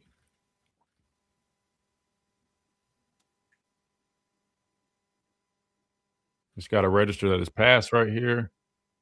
But this is an RPO by Tennessee, which I'll give you a quick lesson. This is why I think we should add more RPO game. We talk like, listen, this is, let me go away from his tape real quick. This is why we need to add more RPO game. When you look at what this does to a defense, right? These guys, right, this front 7, and Tennessee does a good job, and that's why they're able to run the ball effectively, right? It's not like they're loading up and getting in 12 personnel, pro formation and and running down your throat. The way Tennessee does it is it's a lot of blue, a lot of 11 personnel, one back, one tight end, and they're spreading you out. So we've got 6 guys in the box right here, right? Another guy creeping down. Let me see the other angle, right? Wait, my light's kind of in the way. I'm trying to wait. Am I missing somebody? No, that's everybody. But you see what happens. Look at these backers, right? They get sucked in right here. Why? Because the presentation is showing, right, that they're running split zone, right? It's inside zone right here. Or duo, whatever, right? I mean, damn near the same thing, whatever they're running right here. But you get my point. This is why I think RPO game will help us. Because, man, it keeps the defense honest. You see it sucking in these backers right here. They're respecting the run, which you have to, and he's pulling the football. This is a pass, right? And honestly, it's BS because as a defender, this is so annoying. I mean, like they hardly call this, like linemen blocking downfield. They hardly call it, but you see what happens. I mean, he can hit this receiver out here on what looks like it's like a bubble screen. You got the bubble. He ends up hitting 17 or whatever. On some type of post or whatever. But you get what I'm saying. I mean, just the action itself, it draws people in. I'm just saying, personally, we don't run a lot of RPO action in our offense, but man, I think it could be I think it'd be very helpful. Like I said, watch from the tight copy. And they run the ball out of this too. I mean, well, that might be ISO. I think that's actually ISO. But regardless, I mean, you see these backers have to respect that, right? Because they're reading their keys. I mean, these backers got to go take this on. I mean, because he can hand this ball off, but see him pull it. And there's a difference between play action and RPO. This is RPO. I mean, he's pulling that football. He could have handed that ball off. And now you bring all these guys in here. I don't know why we don't. I think we ran a little bit of RPO at the end of the year, but we don't run much of it at all.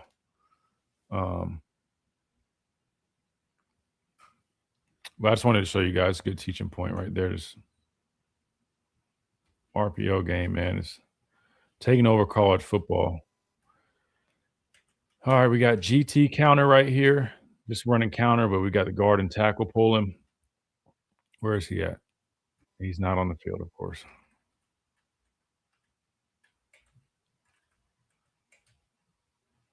Not on the field. Now he's back on the field. All right, let's see. All right. Not bad. He's rushing out of before us. Like I said, man, I mean, it's you're on Bo. I mean, you really can just kind of push the pocket, but he does a nice job. He feels his tackle kind of, set down in on him because he's in that 4-eye. He's working outside. He gets to a long arm, nice leverage. I like how he's sticking that arm in there. He's really pressing it right there, jacking him up, and he's working across, right? We always just call it long arm, working to a punch, punching across to face that tackle.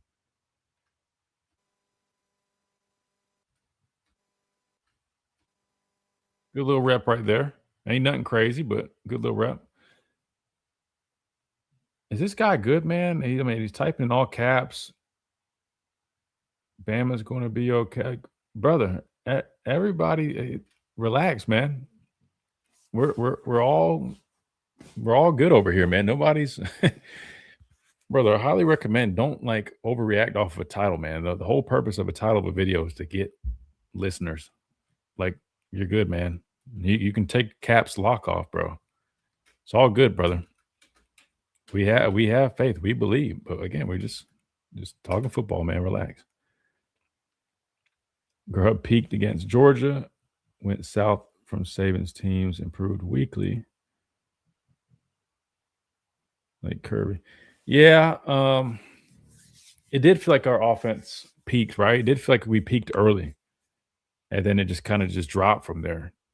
And to me, I mean, that's on the staff, man. The staff needed to do a better job of adjusting, of doing things that, once defense started figuring us out a little bit, I just feel like we kind of just were stuck in our ways, just trying to do what we did earlier on that had success, and it clearly wasn't having success anymore, So, Grubb's he's gonna have to be better in year 2. In his second year, he's got to be better because his first year really felt similar to what we had been hearing / seeing, during this short stint with the Seahawks. Stubbornness in terms of committing to the running game, things not really having great rhythm, it's a bit of a problem. So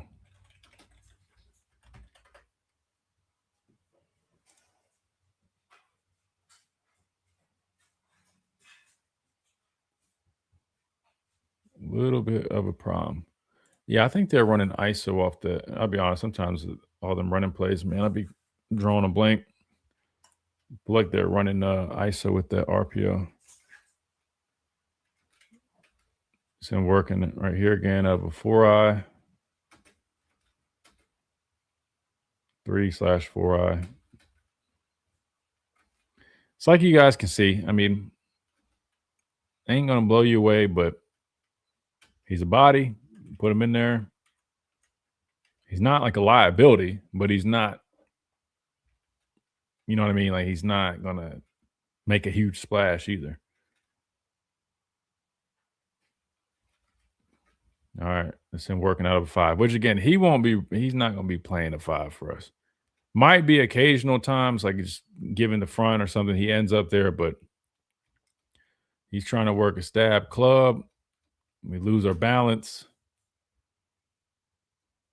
We trip up over our feet is what happened. We got foot kind of got caught in the grass. All good. It happens. All right. Let's see. We got 3 technique. This is him right here.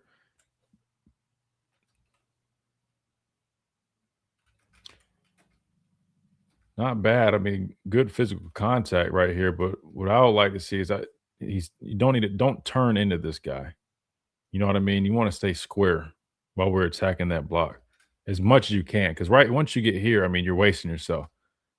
Like, you're doing your job by, pressing there, clearing these guys. It's fine. But the next step would be we want to keep a solid square base. That way we can keep our outside arm free. Then we can even get in on that tackle. But he does his job there. Does a nice job right there.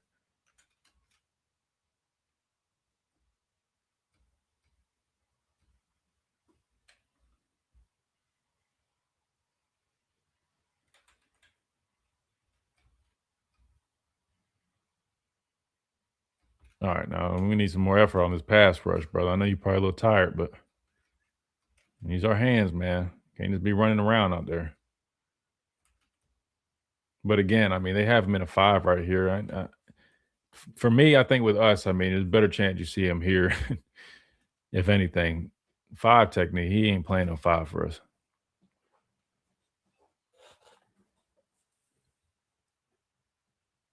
With Grubb gone, Seahawks running game was one of the best in the league. That's what I'm saying. You just got to change your philosophy, man. We need bodies. Yeah, exactly. That's what I'm saying. It's good depth piece with experience. I'm just trying to find more to talk about because, I mean, there's not much for me to really throw in right now, but it's just it is what it is. I'm not saying it's necessarily a bad thing, but does he solve all our issues at D tackle? No. We're still gonna need some more help there, but definitely a nice depth piece for sure. Based off your experience and knowledge of the program, do you see Russell or Mack starting? Man, I couldn't tell you. I think they both have a lot of good traits about them. I would say that. I mean, if we played next week, I'd probably say Mack, just because I think he's still a little bit ahead of the curve with extra experience, even if it's not much game experience. His experience in the system, right? Just playing at this level, I think has benefited him to this point. But yeah, right. Keelan Russell could operate an RPO. Yeah, I mean, it's about being able to read defenses and seeing what you got. You know what I mean? Knowing when to pull the football and whatnot. And he's a good athlete too. So if you want to incorporate a little bit of quarterback run game with some of that, but yeah, I would say, like, if it was like right now, I'd probably lean towards Austin Mack, given the extra time and experience within the system. But I don't know, man. Keelan Russell is just, I mean, like I think his ceiling's higher. I think he has a higher ceiling than Austin Mack. Can he, can he cover some of that gap, right, from the experience from now until September? I think he can, but we'll have to see. But I wouldn't be shocked if it ends up playing out where it's like they don't have a true starter named until like the last minute type deal. You know what I mean? Like I feel like they're going to probably ride it out. And I still wouldn't be shocked if even like early on, like, one of the first games or even two, maybe they're still trying to solidify the starter. I don't know. Compare James Smith tape versus Tennessee. That'd be a solid indicator. I don't even need to compare both their tapes versus the same opponent. I mean, I can just tell you off of, what I'm seeing. I mean, they're a little bit different too. I mean, James Smith has more juice to him. That's why I said this guy, I think, settles around him, nose, three technique with us. James Smith is a three technique. We played him at nose, but I'll be honest with you, James Smith is more athletic than this guy. Had much better pass rush ability than this guy. I don't even need to watch a tape to I can just tell you that for a fact. But like I said, I mean, you need bodies there. I'm not mad at this pickup at all. I mean, we need depth.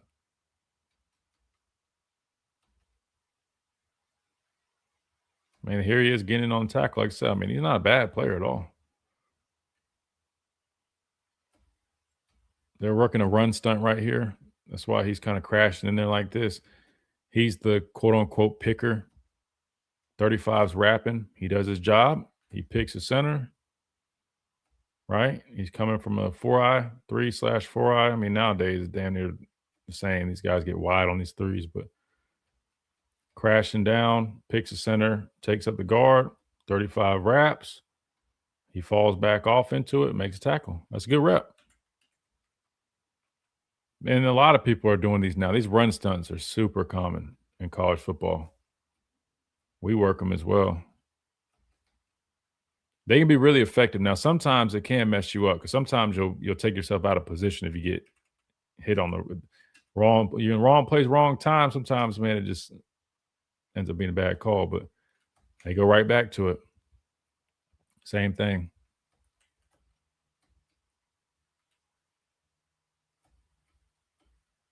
Nice physicality. Nice job striking that guard. Right? Just keep your leverage. Stay low. Getting a little high right there. But that's all technique stuff. But it looks powerful on this rep. Just got to get a better base, better leverage. Use our hands. I don't like walking off blocks like that. That's a bad habit. Now you need to violently shed. You start walking off blocks, man, people just going to start, they're going to ride you, right? That offensive lineman, normally they ain't going to turn and look, right? They're going to keep, I mean, they're taught to, keep until the whistle. I don't know why he's coming off. But we make a tackle. It's a good effort. Just don't walk off the block. Can't do that. That's a bad habit, man. You start getting pushed around. But this series, man, we got what, 2 tackles this series?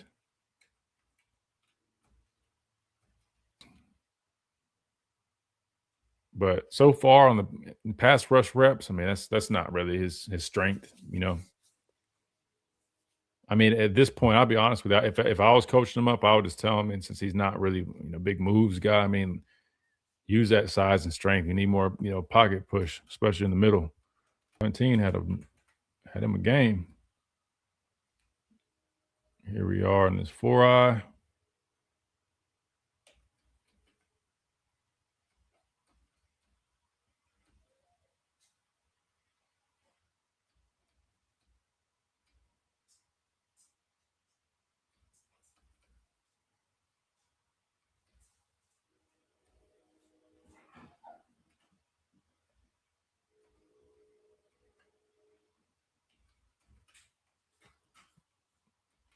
Now, if he's a force player, I mean, he's not necessarily wrong because he would be responsible for the quarterback on the force with this action. But again, I mean, he's in a 4-eye right here. And seeing more of a nose in our system.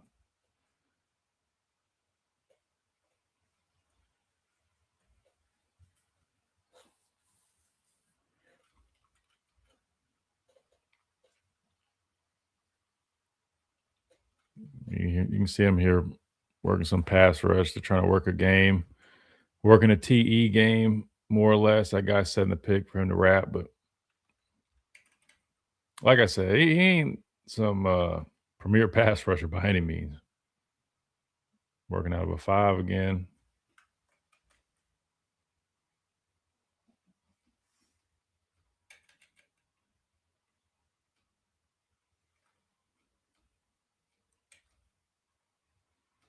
He's not in there right now. Let's see.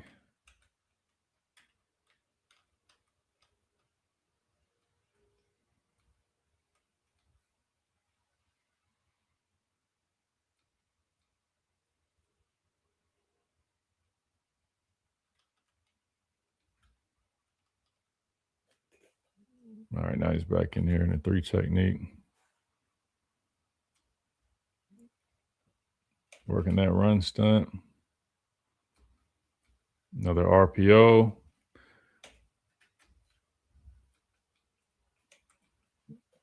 Like I said, man, them RPOs, man, it's just tough as a defense, man. You see everybody's eyes because you got to respect the run.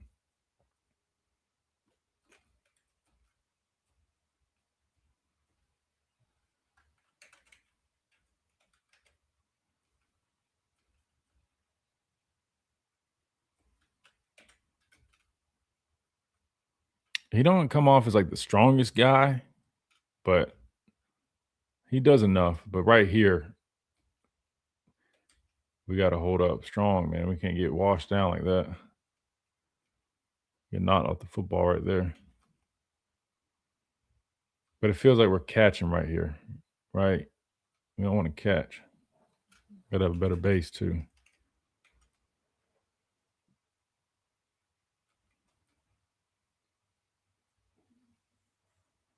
Better initial strike, but we're too busy. We're trying to peek too much, man. We're standing up. So we start getting walked back. That's why I'm saying you can't walk off blocks either. You got to chuck them guys, man. All right. I feel like that's – I mean, I guess we could finish it if you guys really want to, but I feel like you kind of get the picture.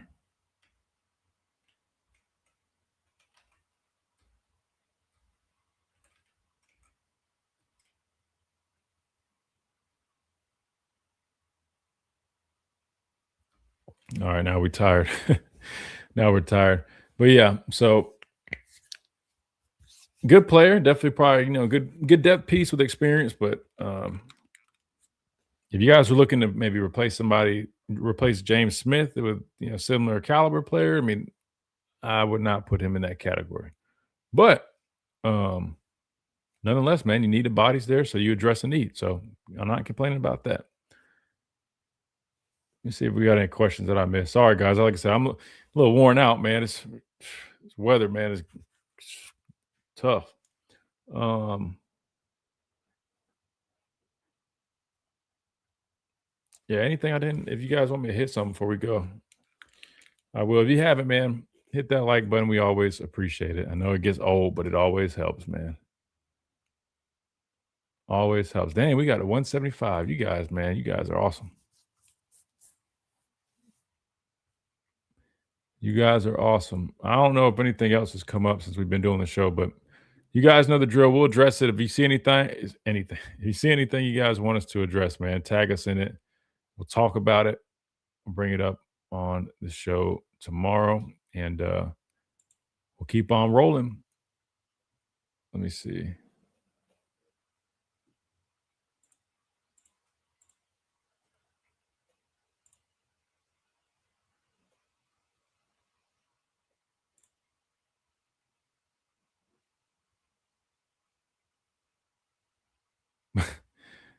If I had it, every time you say the word honest, he'd be hammered. Do I say it a lot? I need to work on that. I'll work on it. Not too late to go find you a tree stand this afternoon. Oh man, sure. You might. I was like, man, I need to. I got 2 on my wall right here. I wish here. Let's take a picture because I can't mess my whole setup. But I was like, dang, he must have seen my wall somehow. I got those 2 right there. Yeah, ain't a bad idea. Ain't a bad idea. You expect them to make any coaching changes? Right now, it's tough to say. I think right now, I mean, they're rolling. That's not to say they can't change anything.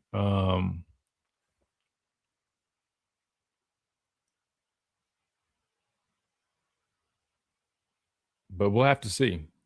We'll have to see. I mean, never say never. I mean, because I could totally see a world where they're trying to get through the portal period. Because you got to think about it. They went from the Rose Bowl and the portal opened up the next day.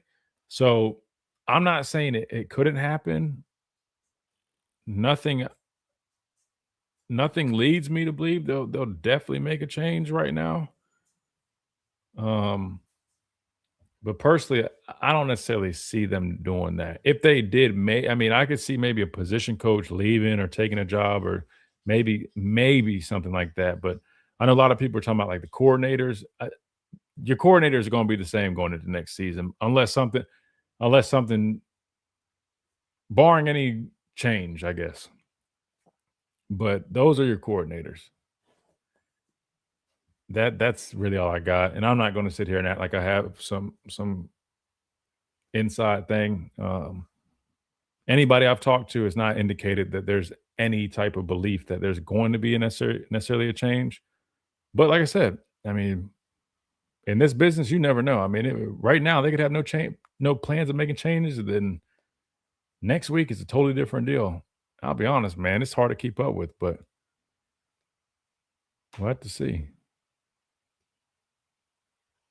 Seem like the only real objective football guy related with Bama. Oh no, I appreciate it. No, I mean, listen, there's a lot. Clint does a really good job. I like Clint a lot. And I'm sure there's a lot of other people like sharpshooters are in here. I checked them out last week. They're honest. Check them out if you haven't already. But I appreciate that. Listen, like I said, I'm not a reporter. I'm not a journalist. I'm just a former player that just fell into doing radio, just like my dad did when he got done playing.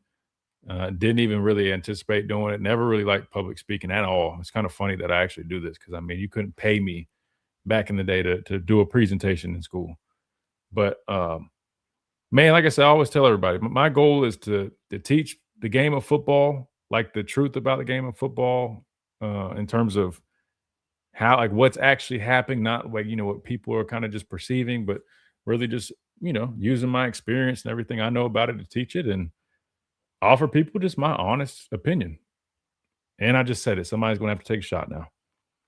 But I appreciate that, man. Yeah, and I try to listen. The goal is, though, and I hope I continue to do this from y'all's perspective. Do it in a way that doesn't come off, negative or disrespectful. Or no, I don't want it to be like that. But I also know my credibility rides on just being honest. So, but I always try to do it in a very fair, just, and respectful way. I think that's what you should do. I mean, I think that's how it should be.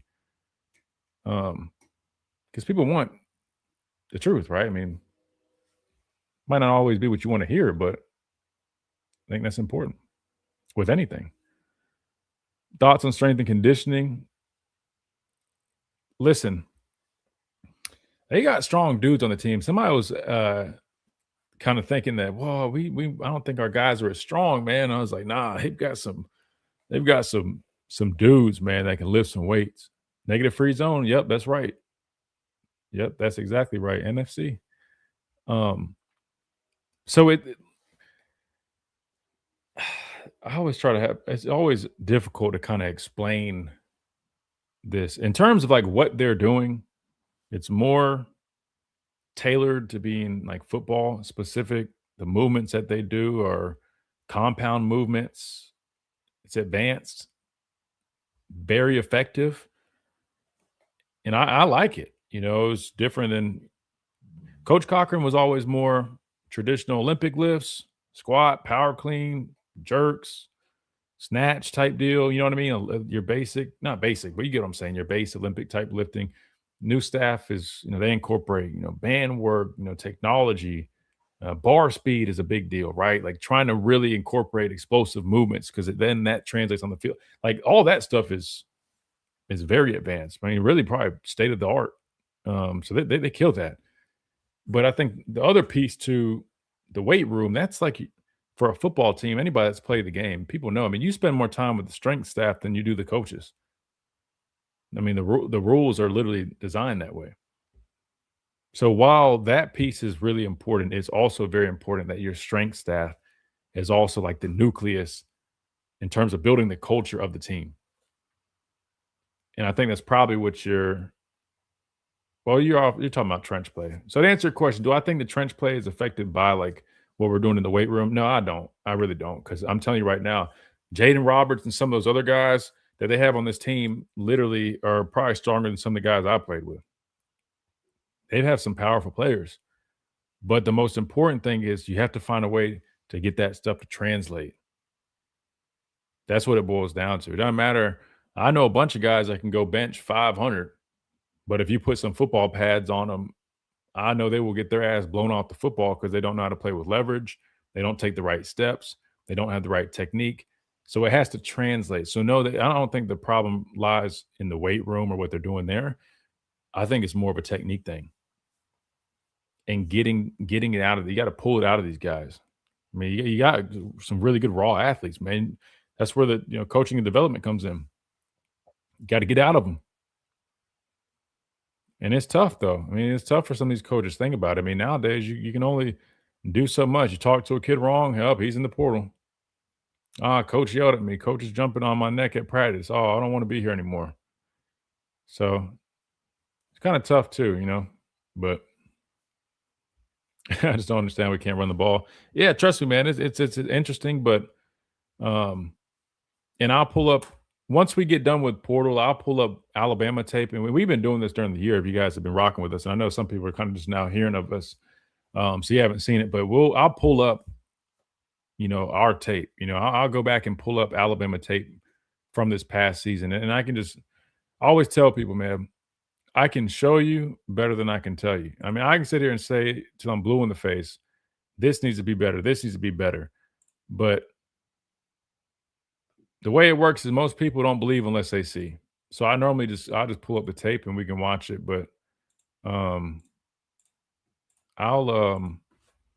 I'll show you guys. This is what I've come up with after watching it, and I'm going to get an offensive lineman on the show soon.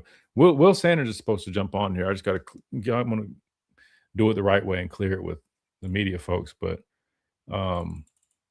I want to get one of my former teammates on here to kind of assess what he saw at the offensive line. But everything I've seen, a lot of it is execution. It's you're not getting enough push, not finishing and sustaining blocks, not climbing to the second level, not really being in sync with one another.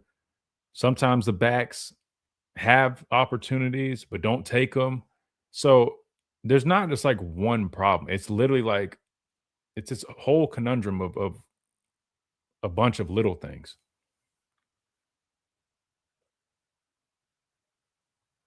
Yeah, I mean, yeah, you know what I mean? Like if you're seeing people, getting people are crossing face and stuff like you're describing. Could be a good call defensively, which that also happens, but it's on the offensive line. I mean, you got to that's why steps are so important. I think Al, knows a good bit about offensive line play. I mean, he could probably tell you, that first step for offensive linemen is critical. And those little details can be the difference of getting your hat across, right? Like when they're working certain movements, you got to get your hat across. If not, you're as good as beat. That starts with that first step, right? And there's different steps for different types of runs. That's what I'm saying. I mean, football is such a technical game. I don't think people really know like all the ins and outs of that stuff. Still way better than when Coach Bryant retired. I don't think I was born yet, Mike, so I can't even really speak on that. But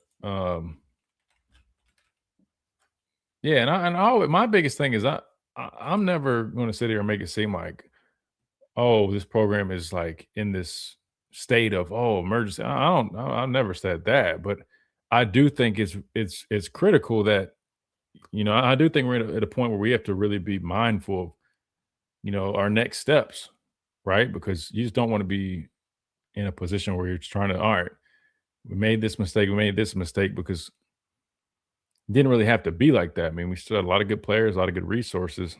You got to make sure you're just doing what you can. But long story short, I'll pull up some of our offensive tape. Like now we got the Indiana tape, which we haven't even watched this together.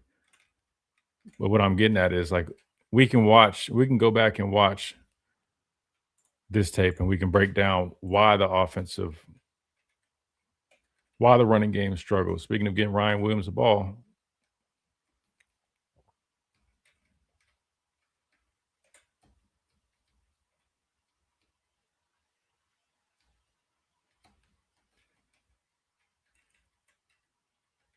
Sorry, I was trying to see if I could find this running the football.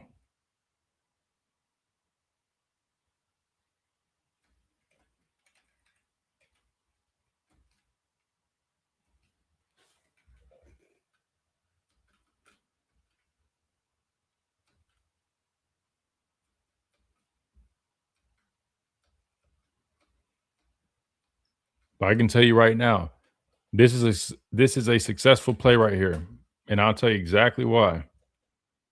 I mean, look at our assignments, right? Like this is just good execution, right? Watch 72. Watch the center climb to this backer. Watch him climb to 21, right? Who's trying to work across? Watch 71, right? Watch 71 reach. Nice reach block, right? He's completely reached. He's out of the play, right? 21. Some of the plays in the past, you watch this. We're not climbing up accordingly. We climb up perfect, right? We get in position on them. I mean, it's perfect. Great blocking by 5. You know what I mean? So there was times it was there. We just never did as consistent. This is one of the better plays I've seen out of us running the football in terms of our execution, right? That dude jumps out of the play, take him where he wants to go. I mean, perfect. You get what you want. You got one-on-one with the safety. Now, I'd probably say keep your feet. I don't know why we're hurdling right here. I mean, just make a guy miss. I mean, hell. I mean, you cut to the left. I mean, I don't know what we're going for there, but so that's good execution, right? Sealing off the backside. That's what you want. Right? I mean, this is just like stretch, right? Just nice job executed. Nicely executed.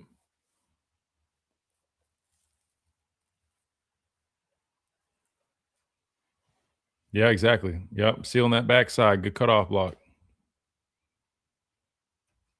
And those are good steps. Watch for me. Watch it. Right?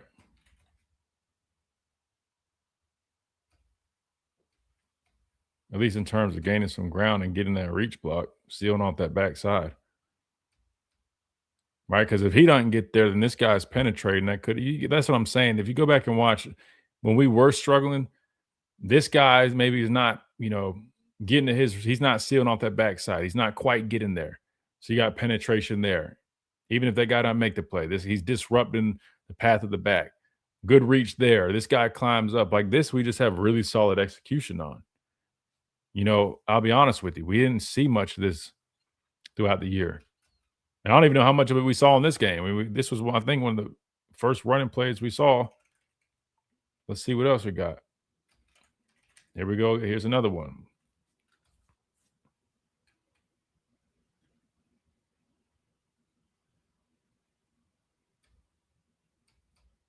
Similar type deal. Stretch, wide zone type deal. We're looking for the cutback. But let's see what breaks down here.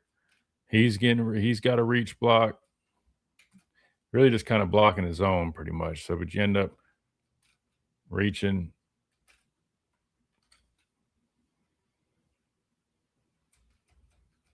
'71 does a good job, but then what happens? He feels, and I say I'm talking about 4. Right, we got penetration here. This time we don't do a good job. Now we're spinning around like we're in a laundry cycle. Right, which I mean that's well played by this defensive guy, by the way. I mean, he's not dumb. He feels anytime a defender feels, you know what I'm saying? Like a lot of lateral movement like that, it's best to start working upfield. Don't go where they want you to work laterally like that. Should have taken this wide. Yeah, He's supposed to. I mean, they're running stretch. The problem is I don't know if he felt this. It seems like he cut a little early. I'm assuming that he felt this. I get what you're saying, though. You're right. They seal the edge. I mean, I think a shift of your back ends up cutting out, bouncing outside. You know what I mean? I agree with you. But I'm just assuming maybe he felt this penetration right here and ends up trying to work the cutback. So you're right. I mean, that really could probably fall more on the running back here. I agree, because I feel like he's kind of cutting back before he even he probably didn't trust it. Exactly. Great point. Initially, I'll just assume that, all right, that penetration was there, but if you slow it down, because I got it sped up, it almost seems like first glimpse, you know what I mean? He's just like, all right, abort the edge. I'm not going to try to hit the edge. We're going to try to cut back. And that is hard on this guy. I mean, you can't really be too mad at, because his job is he's working here first. And this guy's cutting back to literally where you got that backside defender. Exactly. That's why I think like an explosive, a little bit more athletic type back would help you. I agree. Because he's trying to hit that edge. I mean, I think we're cutting this back too early. I agree with you.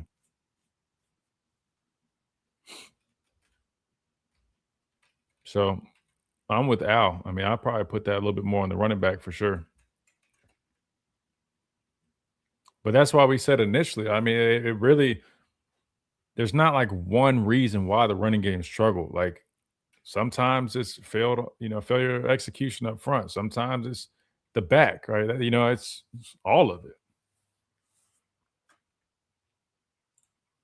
We got a $2 super chat from Smoke. He says, why couldn't Womack's scheme stop Indiana's run?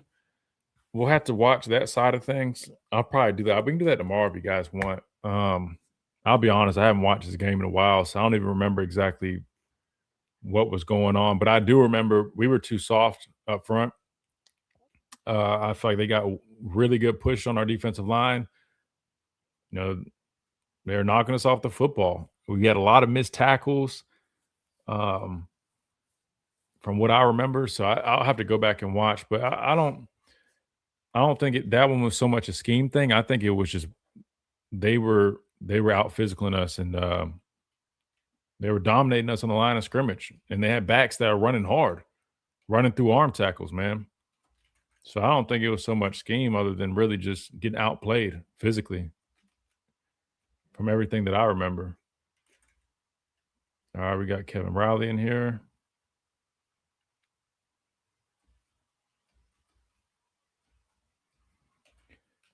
Same thing. Looks more like wide zone stretch.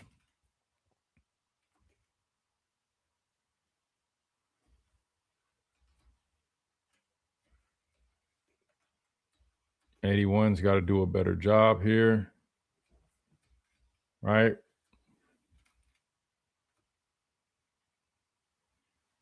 But what is this, like 3 stretch plays in a row?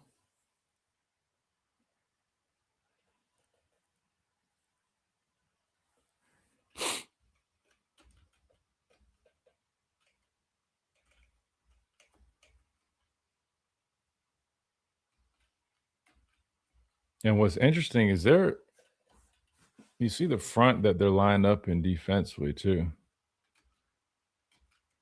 I mean, from a numbers perspective, you would think, man, running stretch the boundary right here with this look that they're giving us defensively. But I mean, just look at their backers. Watch how fast their backers play this. I mean, these dudes know what's coming. You know what I mean? Like, these dudes are well coached. I mean, they're well prepared. I mean, they literally know what's happening. I mean, just look at the flow. I mean, they're immediately flowing to the football. They know it's stretch. We got stretch.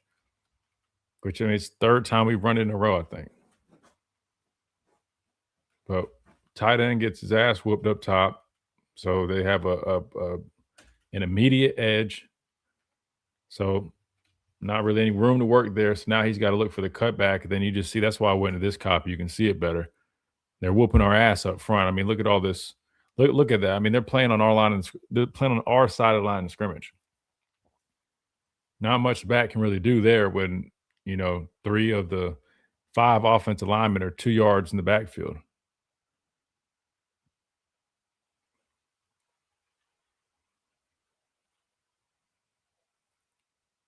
Riley's got to see it.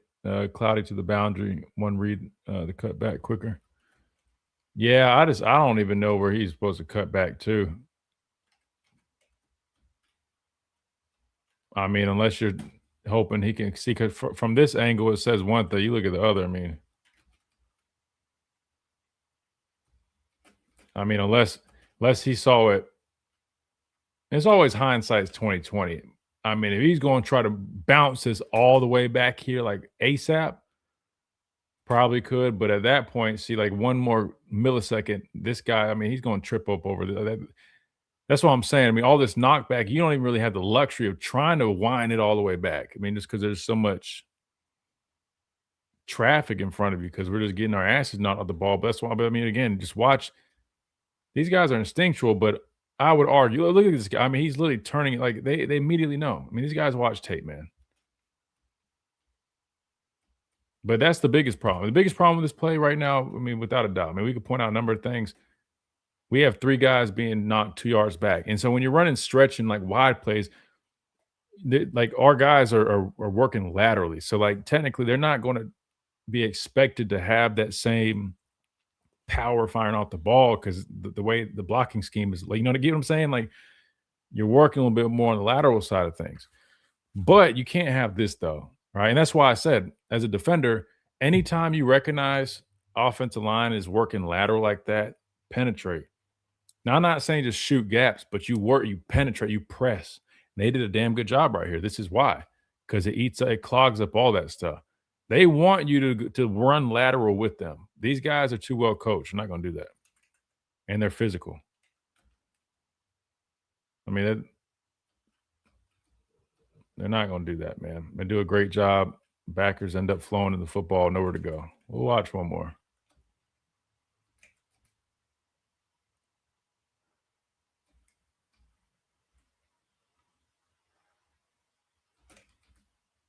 This looks like inside zone. Al, correct me if I'm wrong.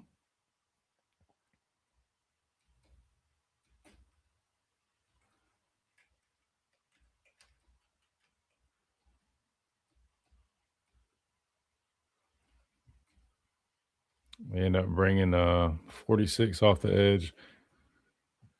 46 is a good player for him. I agree with you. Tough for Riley to recognize after his first step, but his vision should be to the landmark before it takes hand. No, he does that. Yeah, no, I'm with you.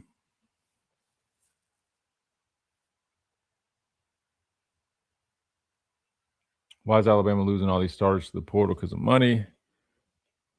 If I'm being completely honest with you, I mean, there's definitely some good offers out there, but I think with some of the starters, man, I feel like they might be.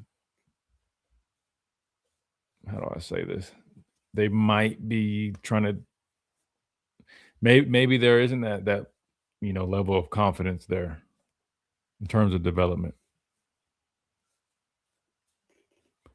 I don't think a lot of these guys that like our starters are like necessarily chasing money or deals like a lot of other schools. I think with us it might be like, because I just don't necessarily think that's the case. That's just my opinion on that.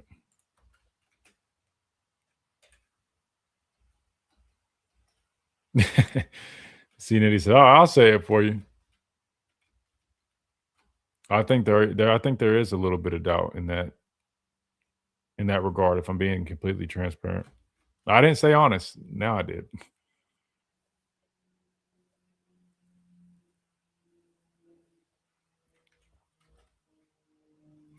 Yeah, Al, I'm telling you, man, inside zone duo. I mean, like, it literally is almost interchangeable. I think the only difference is how they target and like climb to the mic or something like that. But it always kind of deciphering the two sometimes. It's tough. It's tough.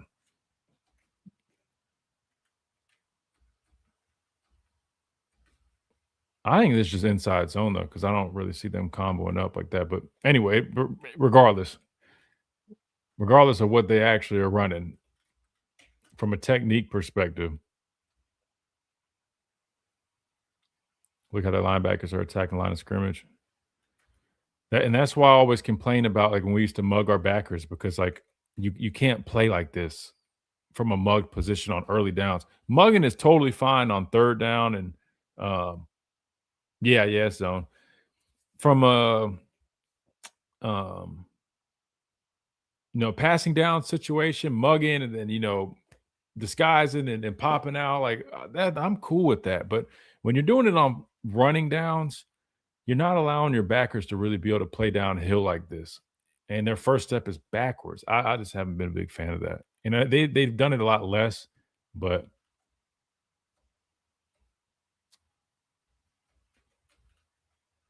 this one ends up being they're running a run stunt. So really you got two things.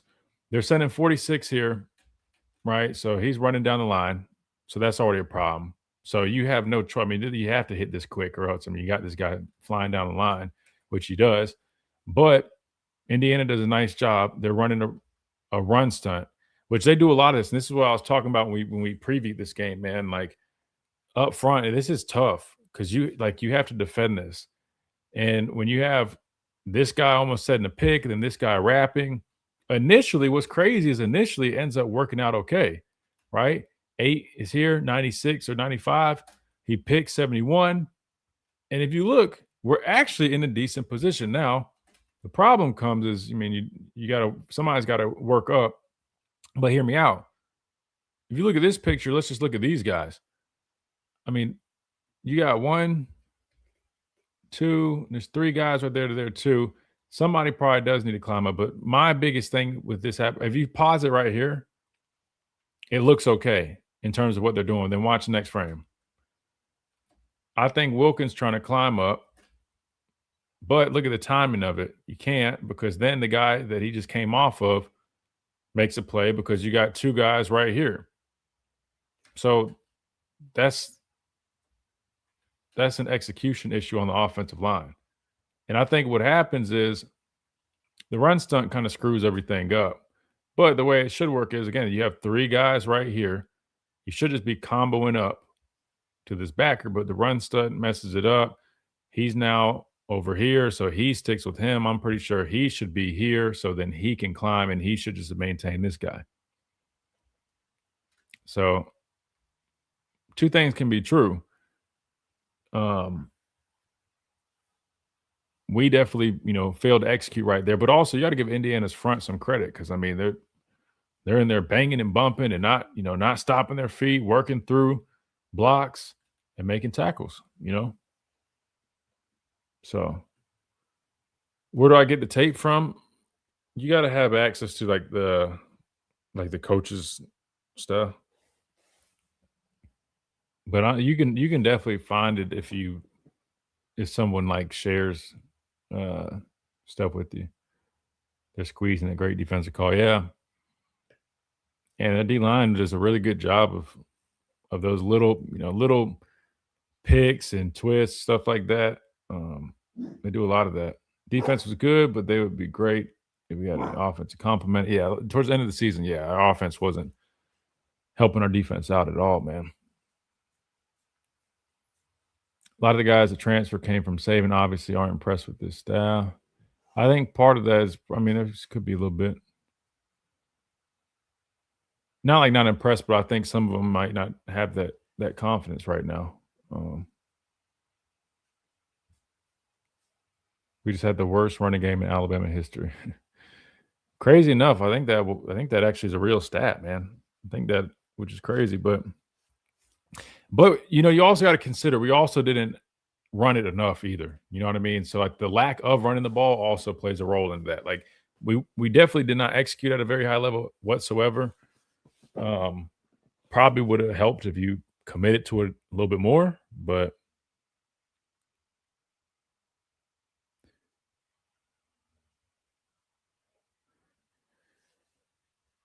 yeah, man. Shout out to Al, man. Al's always a pleasure in here, man, helping us break down some tape. I'm assuming you did. What did you coach, Al? What position? I'm assuming offense, right? Let's watch one more run play.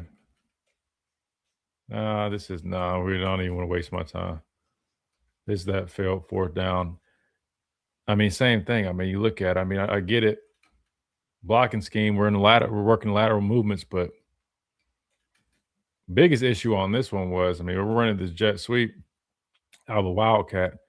That's not the problem. This is the problem.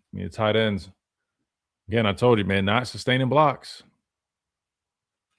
We got to get a reach here. And initial, his initial contact with the guy, you definitely want to, keep working outside, fighting that outside arm because you're trying to reach him. And right now, man, even if that's where he wants to go, push him where he wants to go, but then we get shed.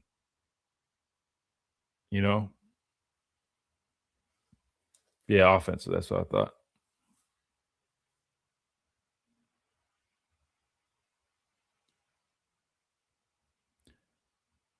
Yep. So it's always just one guy, it seems like, but you got one of the reserve tight ends in here. Again, initially, boom. If you show me that picture, I would say, damn, this should be a good play. Next frame. Next frame.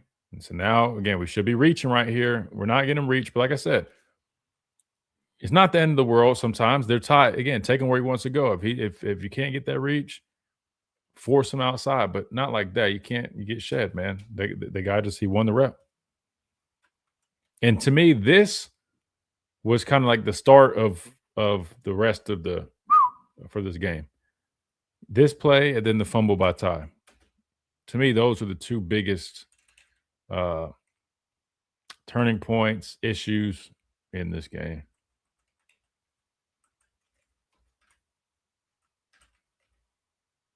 Was this that play with Ryan Williams? No. No, I'm thinking something else. Sorry, I'm trying to. So we don't run the ball a whole bunch, guys. We just don't.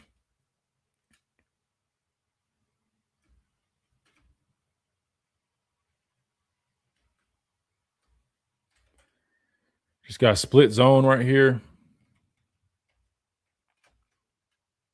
which is literally just zone blocking with the H-back working back across. As you guys can see, look at this. Look at this.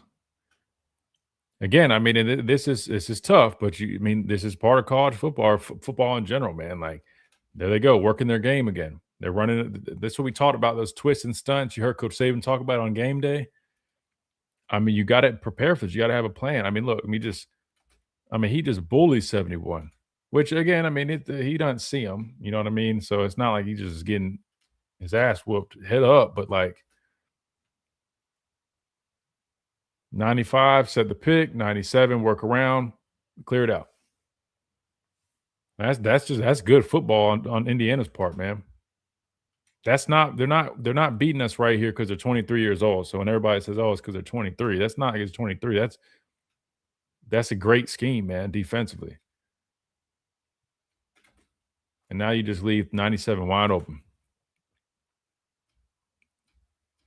And then Formby, has nowhere to go right here. He just looking. We don't block anybody. Yeah, turnover on fourth down was a turning point, and then that fumble by Ty kind of not sealed it. Never say never, but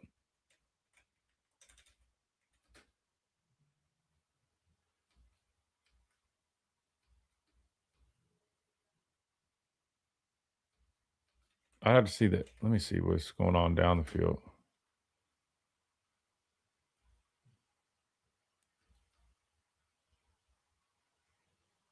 Was it down in distance here? 3rd and 10. Like, I'm not mad at Ty right here. Pocket's honestly not terrible. That guy's getting pushed by. So, definitely have room to step up. Not really anywhere to go. We're trying to hit this dig, right, with Ryan, which we've We've attacked the middle of the field great all year long, but I think we see a bunch of grass, and I think we'd rather just try to take off for it. Probably could have tried to hit this if we kept our eyes downfield, but not a terrible pocket because, again, we push this guy by. But see, when he steps up right there, it makes it feel like it was a bad pocket. But to be fair, if you just step up right there, I mean, I feel like we kind of panicked a little too early right there, unless he just thought he was just going to just scramble for it, which I think that's what he thought. But y'all got me about to break down a whole nother game, man. We need to save this. I need to get some lunch. This one, I don't know if I would say he's holding it too long but see, this is the problem though. Like if you look at the development of this, like where is he supposed to go? I just don't know if I like these route concepts. Look how long developing all this is. Look how long like yes, he has a quick check down right here. I mean, that's working way across the field all the way over here. Everything else is so long developing. That's what I'm saying. And I know it's 3rd and 10, so we take that into consideration. I don't know, man.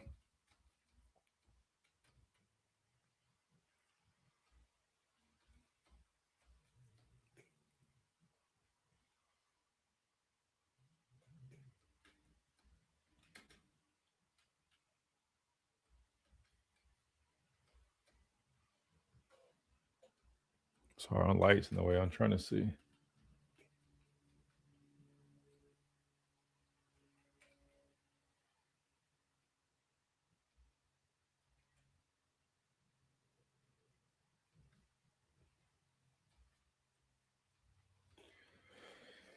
Yeah. See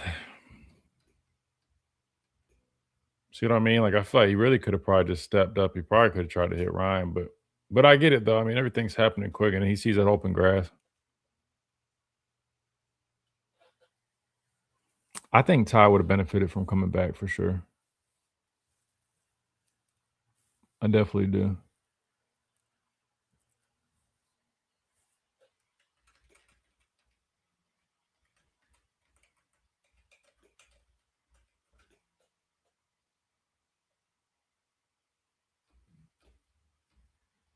But see, like stuff like that is quick game, getting the ball out, man. That's an extension of the running game, damn near. I mean, I feel like we just didn't do enough of that throughout the year. We did it some, but not enough. You see us working it on this drive. I mean, look at us kind of just marching down the football field, man. It's like the problem is like we just overcomplicate things, man.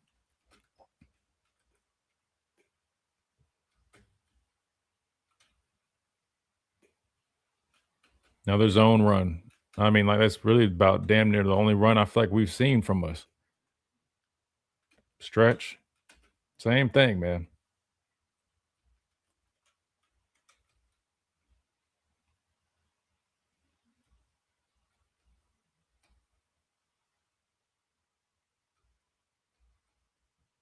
I mean, we run by both people. We run by both of these backers, right? Like watch Proctor gets juked out. Watch 56. I mean, that's what I'm saying, man. Like if you're just running lateral, man, like good defenses, guys that are coached up right, man. Like there's a way to defend that.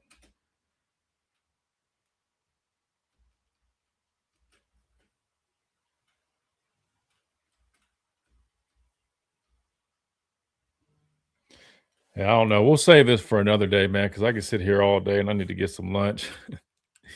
I need to get some lunch, but we'll bring this back up tomorrow and throughout the week. And we got plenty of time this off season. We'll go back and we'll self-scout, man. We'll treat it just like the coaches do.